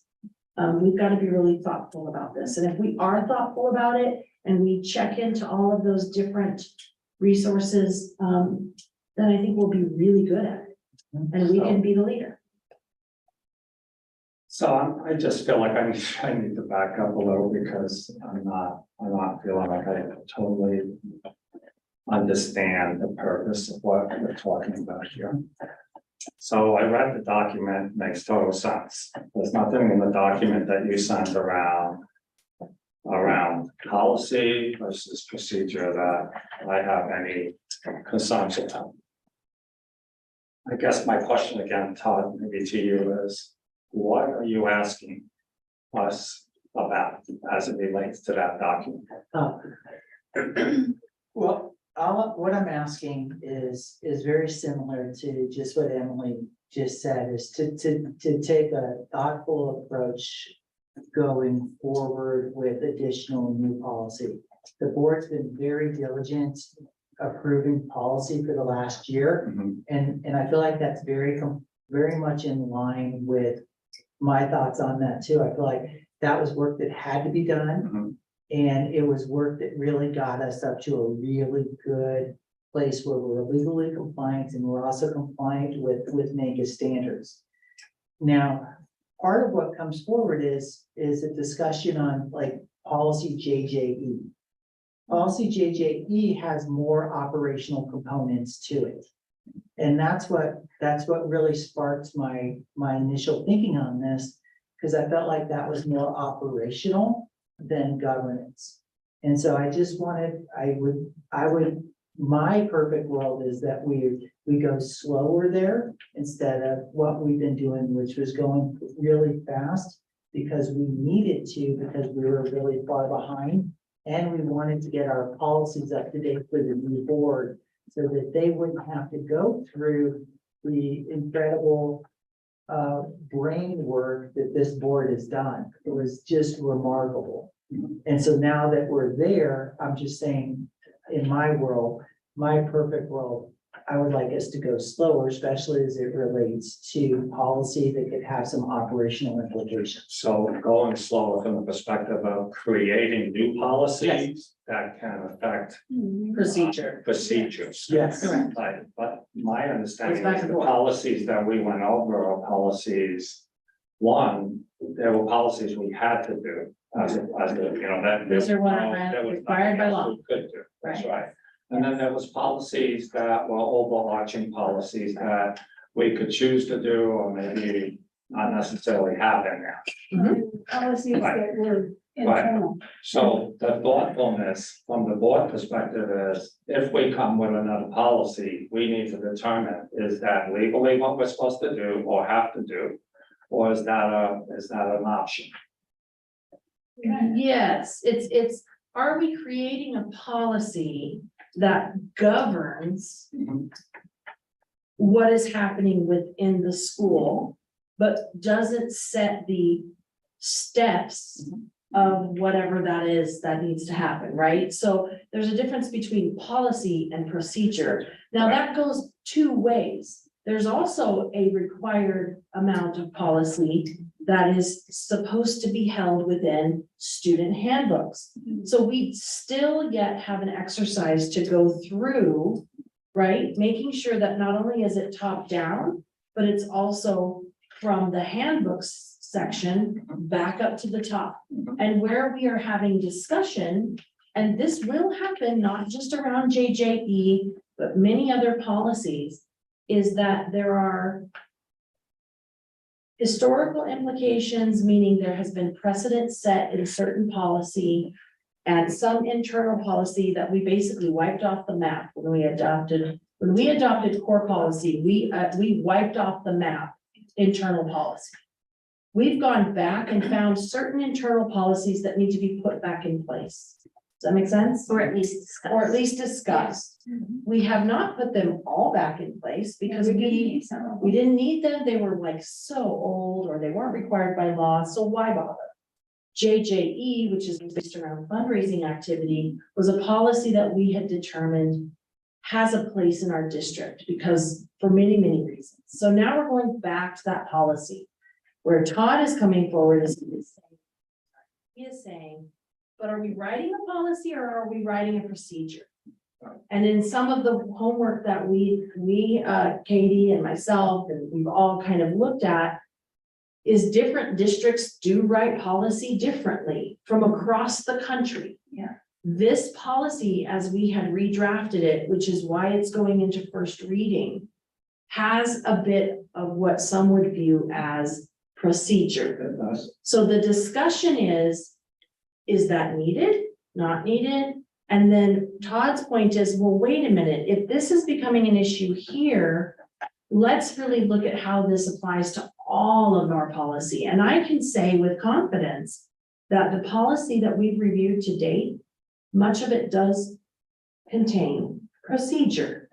It does.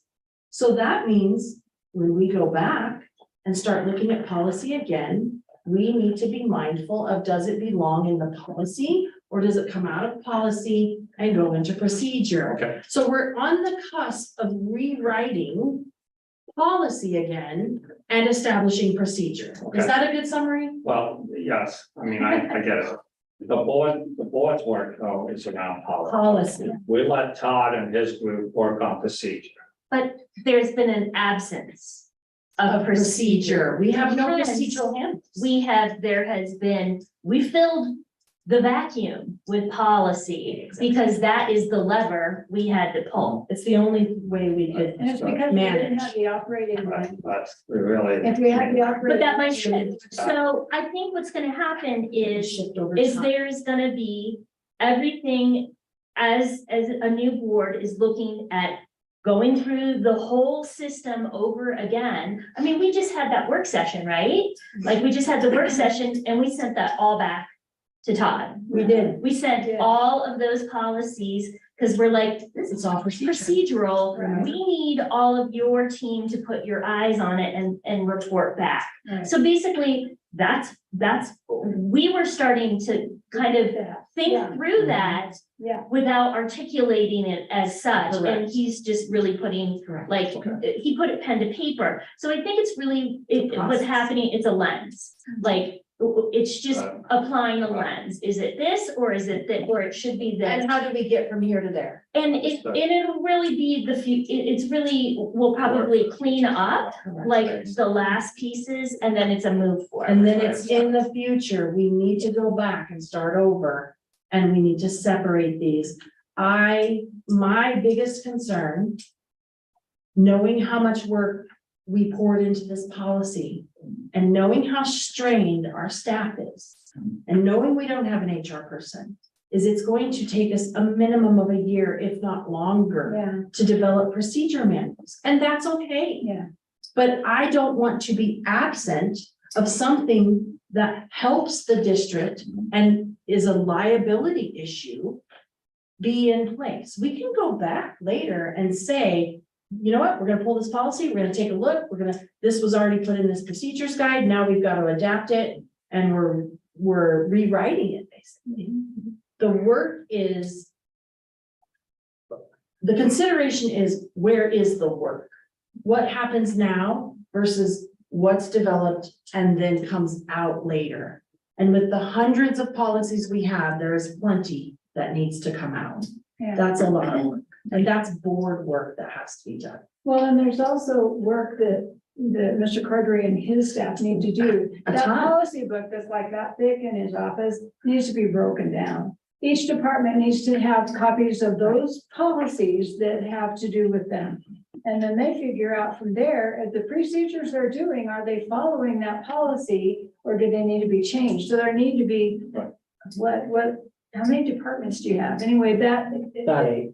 about 8, so there needs to be in 8 different books, so that the principal gets one for him, maintenance gets one for him, athletic director gets one for him. You know, so all of these different people, but the policy sitting in a book in the superintendent's office or on a website, to me, is not useful. So I got everything, Yeah. so that's good. So all I'm gonna say about it is, I don't see us I mean, we have a policy as a board responsibility. As Yeah. far as I'm concerned, Todd has the responsibility around procedure. Right, Now, yes. if it becomes overwhelming for Todd, then he comes back to the board and we have a discussion. But in the meantime, I think it's easier to say, let's take care of our policy, let Todd take care of his procedures, and then let us see if they align. Or are redundant. Or we redundant. Yes, and I But- think that's more of the concern is that we don't want. Well, redundancy is actually not the worst case scenario, is that we are not nimble and like Todd's staff. And hopefully I'm saying this, is not nimble enough to make sure that it fits, that it's applicable, that it's appropriate is the word you always use for our size of our school. Because I think we went through a lot of those CASB policies. I'm like, we didn't have, like, they named all of these people, these various different positions. We're like, that means nothing. And it does put a big burden. So I think, just applying that lens for both the board, but that lens also for the school and the district itself to be able to pull out I don't think, if it's not legally mandated, That's fine.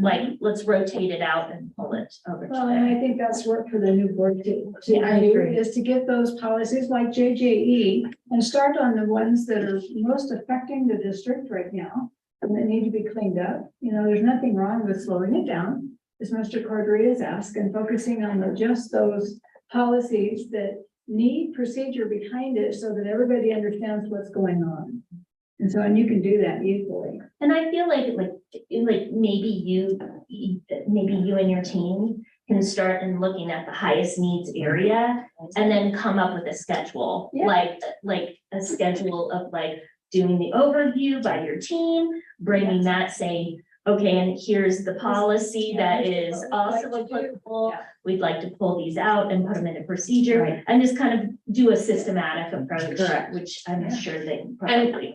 Realistically, JJE is kind of your first, Uh-huh.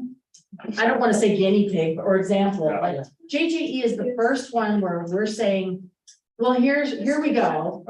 Take this to your team, come back to us, then we'll go to second reading. Right. And it is a policy that is important enough that it does need to be in place.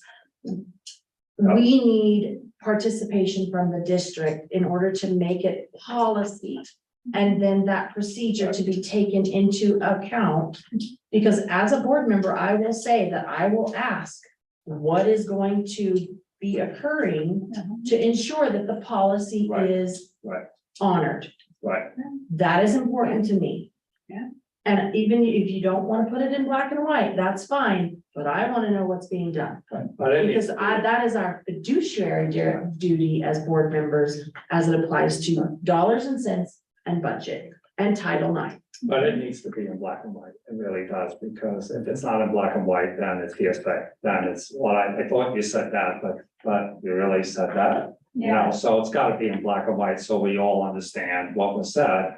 And then we can go from there, but I think Katie's suggestion of saying, look, let's start off with this. And then Todd, you pick the top, whatever amount, that you guys think you can do this year. And then put the procedures in place and bring it back to the board so that they can review it and say, yeah, that meets the policy's intent. Yeah.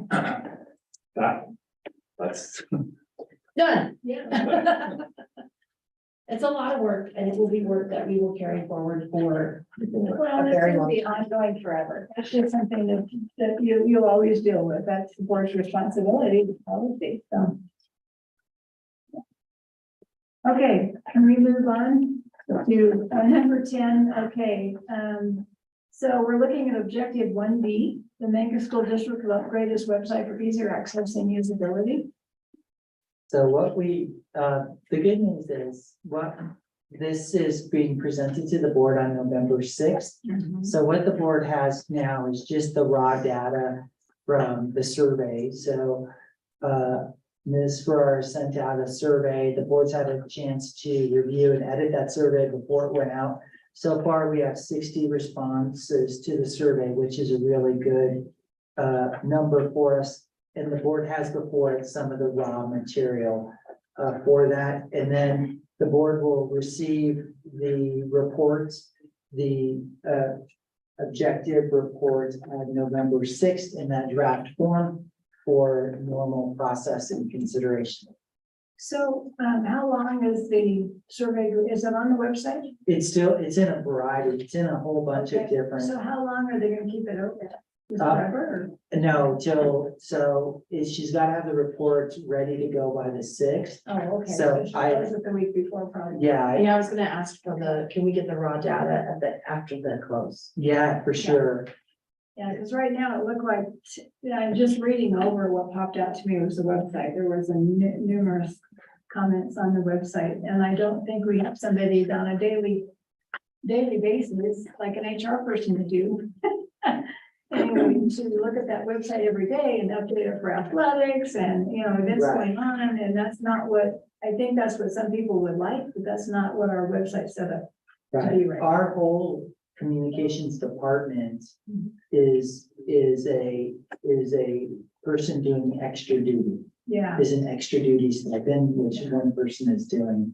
So it is one of those positions that, in a perfect world, we would have a communication / PR person, but that won't happen in our size and in our environment. We could never afford that. all right, anybody? So objective 1C is gonna be talked about at our next work session. That's right. Just 1B. One, 1B. One Yeah, C the we're board looking- has received. Yeah, 1B, number 10 on your agenda is going to be talked about at our work session. Okay. Okay, and that's the communication yeah, one that we did. on the That's website. where we'll see the data, that's where we'll be able to determine what the rating is. and all That's that. Okay, All right. So we'll go on to action and to accept objective 3A and 3B. I'm so sorry, I just wanted to make just Oh, a sorry. quick comment, the first thing that struck me in the raw data was that 100% wanted communication in English is the Oh, I saw that too. is the questionnaire in Spanish. So that's a loaded situation there. There is a link at the top, I believe, that says you can click here to translate. It was also sent out in English and Spanish. Okay, great. So, yeah, but that was an internal, yes, that was that, exactly. I didn't see We that. had that same thought, like, we are not going to get good data here if we send it out in English. So we sent it out, so it was sent out English, Spanish. Okay. Yeah, and I just think that, as we talk about equity in our communications, I think it's something that we may have to really. And I'm mindful of what you just said, that this is extra duties of something, but it's something that I want us to really think about is that some of this maybe has to be some of our communications might have to be just, face to face and have like a real conversation about what that looks like. And it's just something to think about as we move Well, that's forward. maybe something, so to Audion or somebody to reach out to some of our Spanish speakers on staff, to see if they can, communicate to their family and friends that are Spanish speakers, that this is a thing that, could help the school district and their children, and to try to get them to participate. I don't know, because sometimes, different cultures, you don't, it's Right, kind of an uncomfortable place to be. yeah, and if the one email we sent out in Spanish is asking this question, and the other 900 emails we send out in English, Right. is it likely that a Spanish speaker is going to read this one? Right. It's- Yeah. So there is a real an operational challenge there for us to get the To data, grow. right, Yeah. exactly. But you do have some Spanish speakers on staff, and I would encourage you to use them and see, how do we meet? How do we get to our Spanish speakers in our community? Yeah. So, anyway.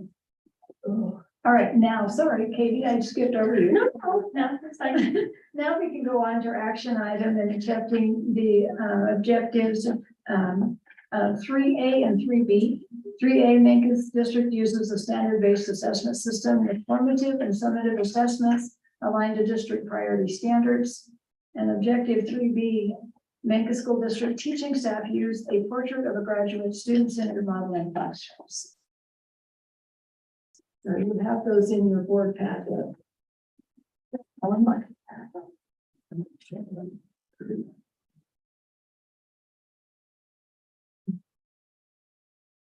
And I do appreciate how we're kind of switching and like giving different elements of the strategic of that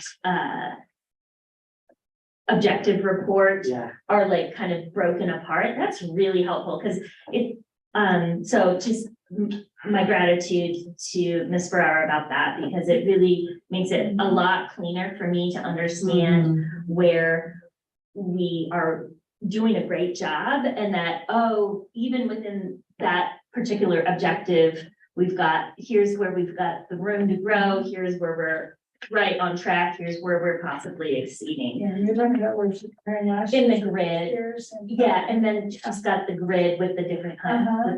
highlights. Yeah, that is good. yeah, I really smart. Yes. Yeah, I would have never thought. We're starting to That like, was really good it's thinking. really coming together, so I'm really proud of her. well, they're so much easier to read and compare when she has year to year, what we did last year, what was reported, and what's this year, and what, where she wants to go.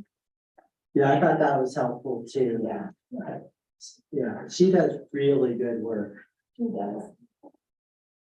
Okay, so we need to. Discuss 3A. Can we do 3A Yeah, let's first? start 3A. Why can't I find it? So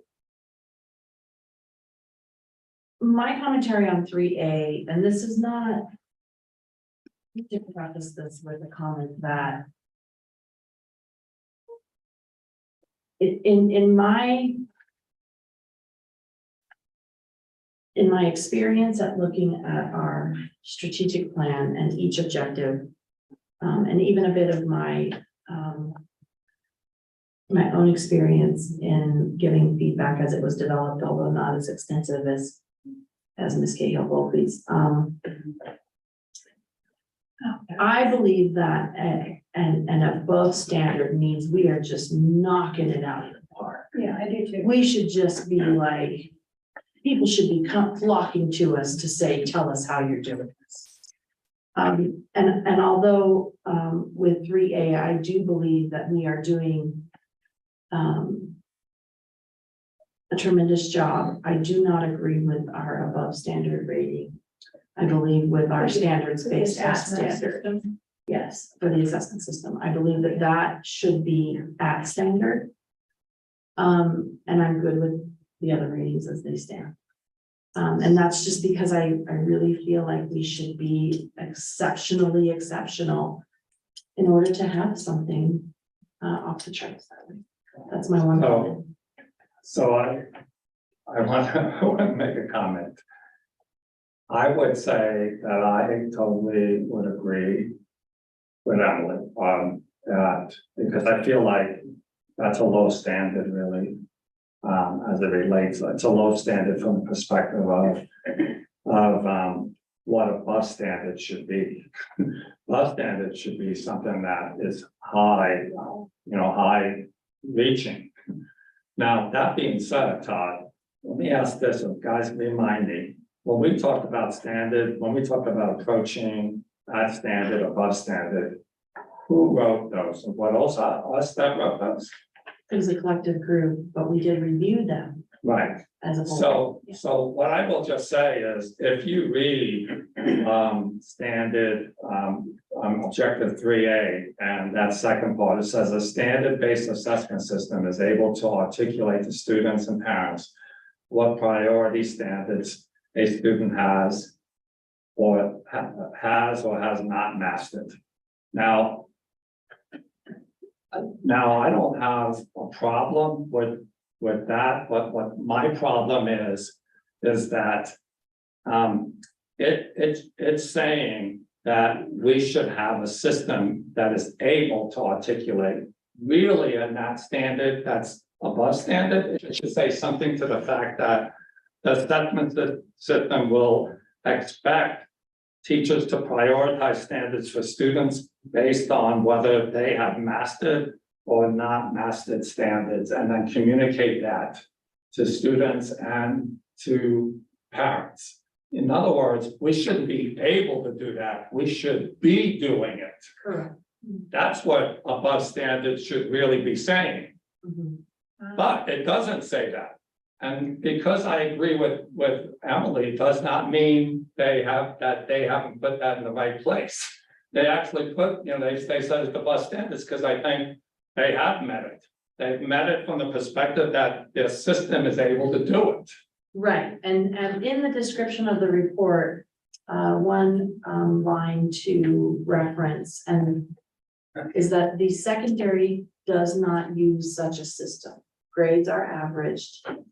This average is reported. I mean, we have actually written in the report that it's not actually in use. And that to me means, how can we be above if we're not actually using what might be in place? So that's a Right. standard, but not a Right. exceeding standard. The There's a, unfortunate thing that says it's here the is that description. able to is the word. Yeah, Yeah, are they able to? Sure. Are they doing it? No. no, Yeah, so the standard needs to be changed. Yeah, that's a note to go back. I got the note down. We're gonna talk about this when we come to. All right. well, Got it. what happened is she duplicated the at standard language, and then, She did. Mhm. but then added students Right, to it, exactly. but didn't qualify it as that we are. Correct. So I think it might be an edit, but we're not doing it. We're not So doing it, exactly. right. As a parent, I don't see that we're doing that. Like, and I would also, so when it says parents and students, like, as a parent, I don't know what those things are. So I think, so the question is, are we also, so we're at approaching standard, right? Is where we're at. What she has 2023 to 24 is approaching standard. Correct. So yes, that is where I land with that. Approaching standard, yeah, Yeah. all of it. Yes, as a full report. Okay. So, yeah, so that's something for you all to work on at your June meeting when you go over. Correct. Yeah, because, I think of that. I don't have any kids in school anymore, but, you go and your kid got a B, and think, okay, well, why didn't you get an A? What do you need to do? And they say, well, this homework wasn't turned in or whatever. So no, tell me the standard that be as a meeting, Yes. you know, I don't know the parents would do that, but the teacher needs to be able to talk to the parent about, well, this standard is here, and this, your child hasn't quite met it, so that's why you didn't get an A, you got a B. Well, and yeah, and I really do appreciate the supporting body of documents that talked about like how those are going to be articulated. And so it is clear this is hard work. And if I recall, when we reviewed this particular objective, this had the most like conversation around it because frankly, it's hard. It is really, really difficult work. Like, how do you decide out of all of the Colorado state standards, what are the ones that we as a school district believe are the most important for kids? Because you can't go through like, what are the 80 standards per grade or something like that. I'm making that number up, but we have to identify this. So I can see the work. I am very excited about it, and I think it's and I can't wait for as a parent to like know it, to like really know it, and then I think it'll provide a level of confidence for the student and the parent, in my opinion. Well, wait, So Someone has it's to- standard. Someone has to. Yeah, somebody wants to make a motion to accept objective 3A. And then at which levels? Yes, I will make a motion to accept objective 3A at the approaching standard. I will second that. All right, I've got a motion and a second to accept objective 103A as approaching standard. Is there any more discussion?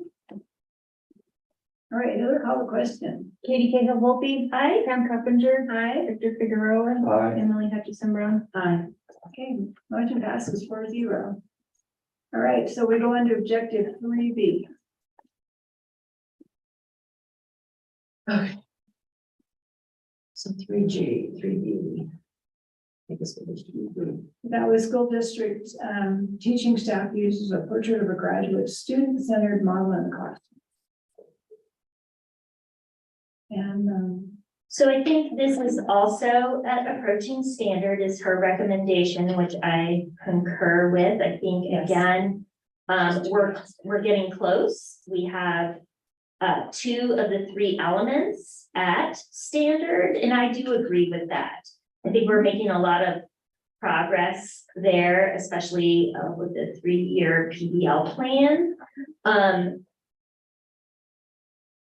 I do understand we recently had a, professional development, I believe was last week, on that. And I did get some feedback from that, there's some folks that are still very trepidatious about project-based learning. So we have some work to do. So I think it'll be very difficult, not insurmountable.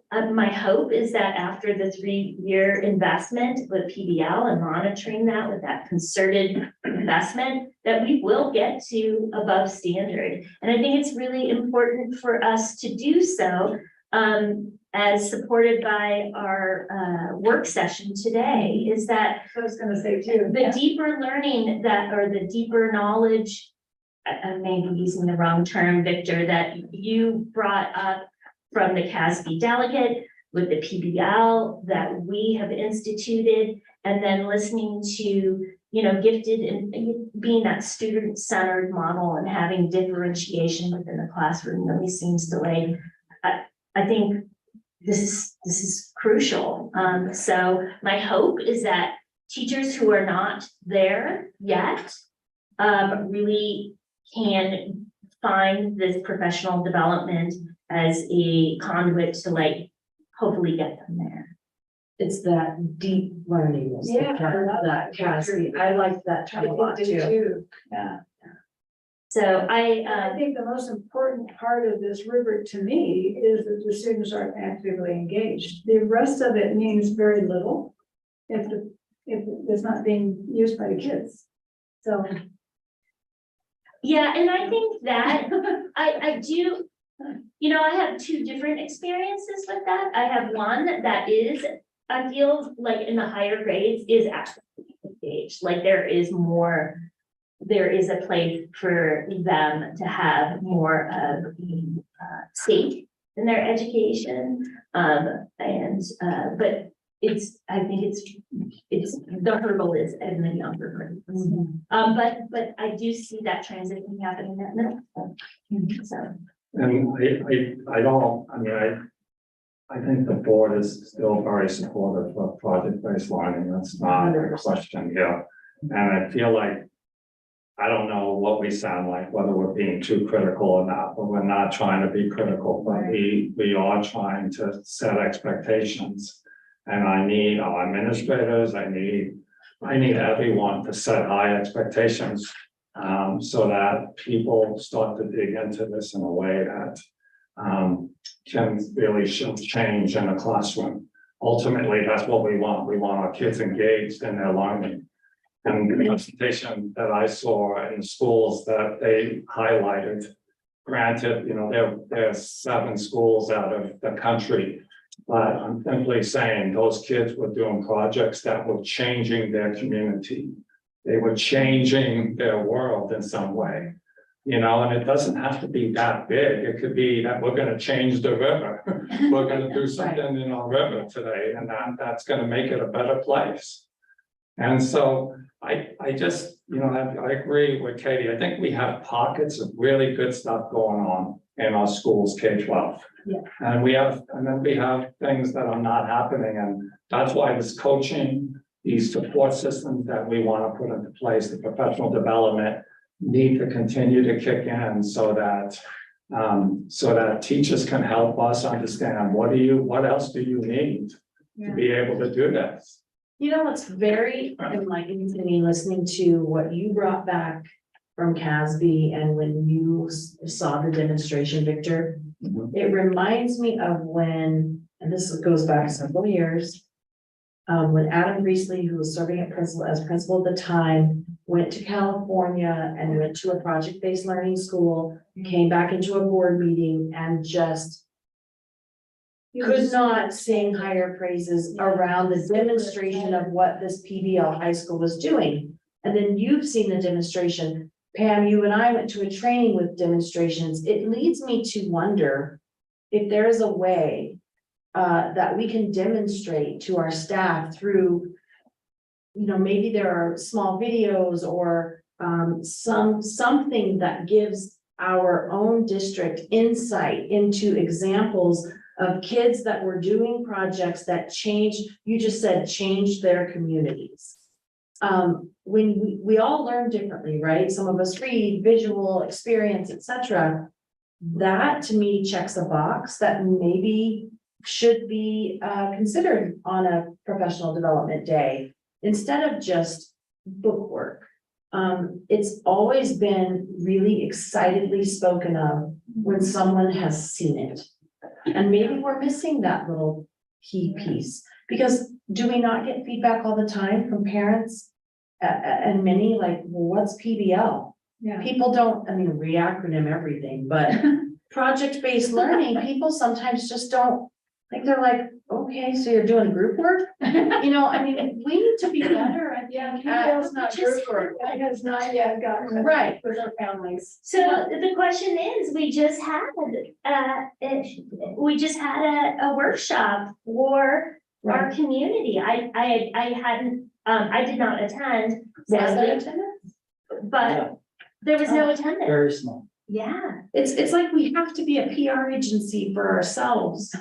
And I don't know how to get over that hurdle. I don't either, but I do have to say kudos to our elementary teachers. I know it's really, really hard because they're really focused on reading, writing, and math. Yes. That is very, very Yeah. significant And they to have to them, and they have to be, because those are basics that our kids have to have in order to do any project. Right. So I understand their focus on there. Yeah. And so bringing PBL works in and stuff and telling them, showing them how it can work in an elementary school. You know, in a kindergarten class or second grade class or whatever it is really crucial. It's just me as an elementary teacher, I would not have a clue how to do that. Well, that's why we're doing this, So- right? Yeah. I Just think a- one thing, yeah, and I think one thing to share is our school district is moving at an extremely fast pace with change. Yeah. You know, at each of the three levels, Mancos Early Learning Center, elementary and secondary, they each have new school leaders within the last 2 years. That's a transformational change. At the elementary level, they're killing it with the new English language arts curriculum benchmark advanced. Yeah. That's a transformational change. There's only so much capacity for change. Yeah. And so it's just, we just have to go slow, go together to go far. And we're on the right track. We're doing all the right things. And I'm very optimistic about where we're going and what we're doing. Yeah, I think my commentary was around highlighting those things that even we are doing in a way that gets the public's attention. Mhm. And whether that be through newspaper articles, postings, I mean, I know we do a lot. We just have to keep up with that and keep doing that. And then for our staff to keep feeding them what others are doing around the world, right? Or around the country. You know, our kids are doing it every day, researching and finding, you know, whether it be a YouTube video or whatever it might be. Look at this, look at this. So I'm just trying to encourage that we do that because I hear that excitement when someone sees it. It's very evident that like, it's really got a lot of evidence of like, wow, this is pretty incredible. And kids are doing this. Kids are doing this in our district. You know, many people don't understand that our Gaga pit was a PBL project. A piece of playground equipment was a PBL project. But It's injury. yeah. It's from a PBL, but I mean, really like so many things. Well, Are maybe so cool. that's work for the linkage, maybe Yeah. focus on project-based learning and really have the, There you go. like, you know, maybe that's the big linkage piece. Instead of like doing an overview, maybe it is a deep dive about this. We have put time and resources, and here's some examples of this coming to fruition. Yeah. Here's maybe some examples across the country or something like that. What But makes that's board work. I just want No, to I be very clear, when Mr. Cordray says the word capacity, that is board work. So. Okay, so. Someone needs to make a motion? Yes. I'd like to make a motion to approve, strategic objective 3B as is, That's approaching standard. approaching strategy. I'll second that. All right, I got a motion and a second to accept objective 3B as approaching standard. Any more discussion? Kind of do that out of order. Anyway, Heather, will you call the question? Katie Cahill-Wolpe? Aye. Pam Carpenter? Aye. Victor Figueroa? Aye. Emily Hutchinson Brown? Aye. Okay, motion passes 4-0. Now we go on to our action items. We just need to remember we need to pull. JJE is gonna move to I, right? Move to, is it I? It would be I. So I would make a motion Yes. that we approve action items A through G and I and discuss H. Second that. Well, wait a minute. Because JJE became I. It became I because it's a first reading. But we don't have to pull that out of G. That's what I did, and I made it I. We did that when we, at the beginning, Oh, did we we? approved the. Correct. agenda. Okay, yeah. We amended the agenda. It became I. So my motion is A through G and I Okay. And then we go back and discuss H. That is my motion. And yes. Okay, Second. so, yeah, I've got a motion. Do we have a second? Okay. Victor's Second. Okay, so I have a motion and a second to approve action items A through G and I. And that's it. We'll talk about it. All right. Any other further discussion? All right, Heather, call the question, please. Katie Campbell Wilby. Aye. Sam Hoppinger. Aye. Victor Figueroa. Aye. Aye. Right, motion passes 4-0. Now we have to read the capital reserve. Oh, the resolution? Yeah. Where's Tim when you need him? I know, it's in our packet over there. You have it, Katie? You want to read it? It's in our, yeah.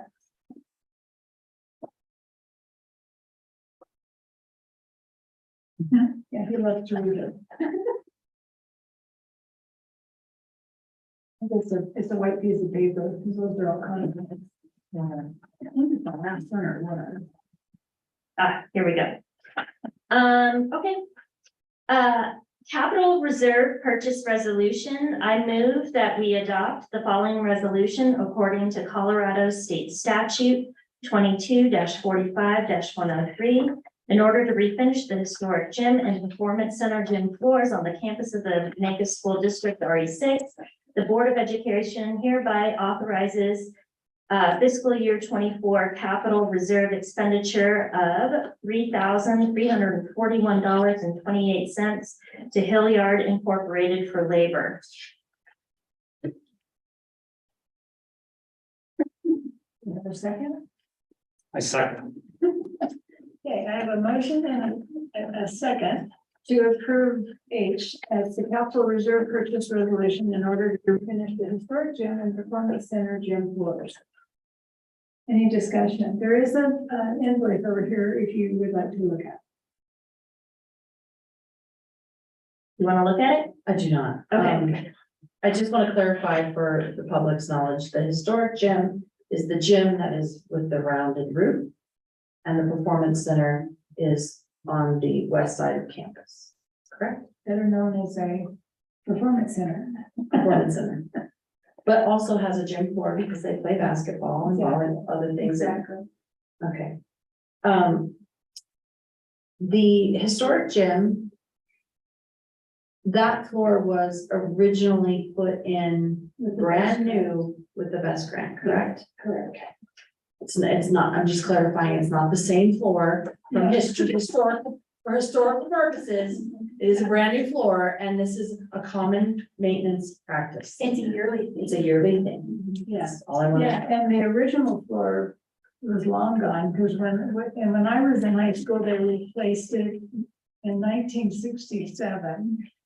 And then I think they replaced it, especially when you were in school too, didn't they? And they replaced it when they did the performance center. Oh, yeah. Right, when And I that think came they in. did it once in between. They resurfaced it because that's why they couldn't use it on this one, is they had sanded it down so thin. that it Yeah, couldn't But be they done. couldn't redo it one more time. Right, but I think after 68, it was done one more time, and then we finally We did it. redid it in the best. And when you go into the lobby in there, the old floor is on the wall. Yeah, that's really cool. Yeah. There's also parts of it at the brewery, just so you know. So the original floor was long gone. Makes up the pizza thing. It's funny. All right, any other discussion? Okay, Heather, call the question, please. Katie Cahill Volpe. Aye. Sam Coppinger. Aye. Victor Figueroa. Aye. Emily Hutchinson Brown. Aye. Okay, motion passes 4-0. We don't have any public participation. All right, now future agenda items. What about the work session? Do you want to have one on the 6th so that we can get this evaluation tool ready for the new board, or what are your thoughts? I will be out of town. Oh, I can participate by Zoom, but I will be out of town. okay. Just doesn't FYI. And I think we might be able to accomplish a bit of it first and foremost by email, but Oh, do we need to have a that's- roundtable discussion? I don't know. I thought Tim was supposed to also have a He- board. Yes, He was supposed to do. And he did evaluation. and I know he has something. Yeah, He's just not here tonight. yeah. So, I don't So know. for self-evaluation, Can we? I mean, how many days do we have to? you don't have to get like 24 hours or 48 hours to do it, post a meeting. Let's see what we can do via email. All right, I like that. And maybe if we can do a lot via email and then if we need to have a quick meeting, then that's fine, but let's give us some time to see what kind of work we can do. Well, and on the 13th, we have a regular work session before the regular meeting. The regular meeting is the 20th, isn't it? No, it's No, not it's the 13. Is it the 13th? Yeah, you'll only have one because of the holidays, Okay. November. Yeah, That's what I have. Email work for you too. boy. It is, so. All right, so that, I don't really have anything other than Tim's self-evaluation, board self-evaluation. Sorry. Anyway, that he was going to present. What Sam do is So guess what? This is what happens. And by the way, you were also elected to do X, Y, and Z. If only we knew that he was continuing, we would just give him more work. Well, we can't, yeah. Can't do that yet. No, that's fine. So we're not gonna have a work session, we're only gonna have a board meeting on the 13th. Is that what we're So discussing? there's a work session on the. No, I mean a prior week work Oh, session. Oh, right. Because no, well, we're gonna try to do that one by email. Okay, And that's just on the superintendent's evaluation, the, understood. I was Criteria. getting Yeah. confused around the, indicators, descriptors. the descriptors, there we go. so possible 6 in person, So, for we sure. don't have that document. You want to send your comments to me? Sure. As it relates to the evaluation. Yeah, to the descriptors, to see what you would like, change, add, subtract, whatever. Okay.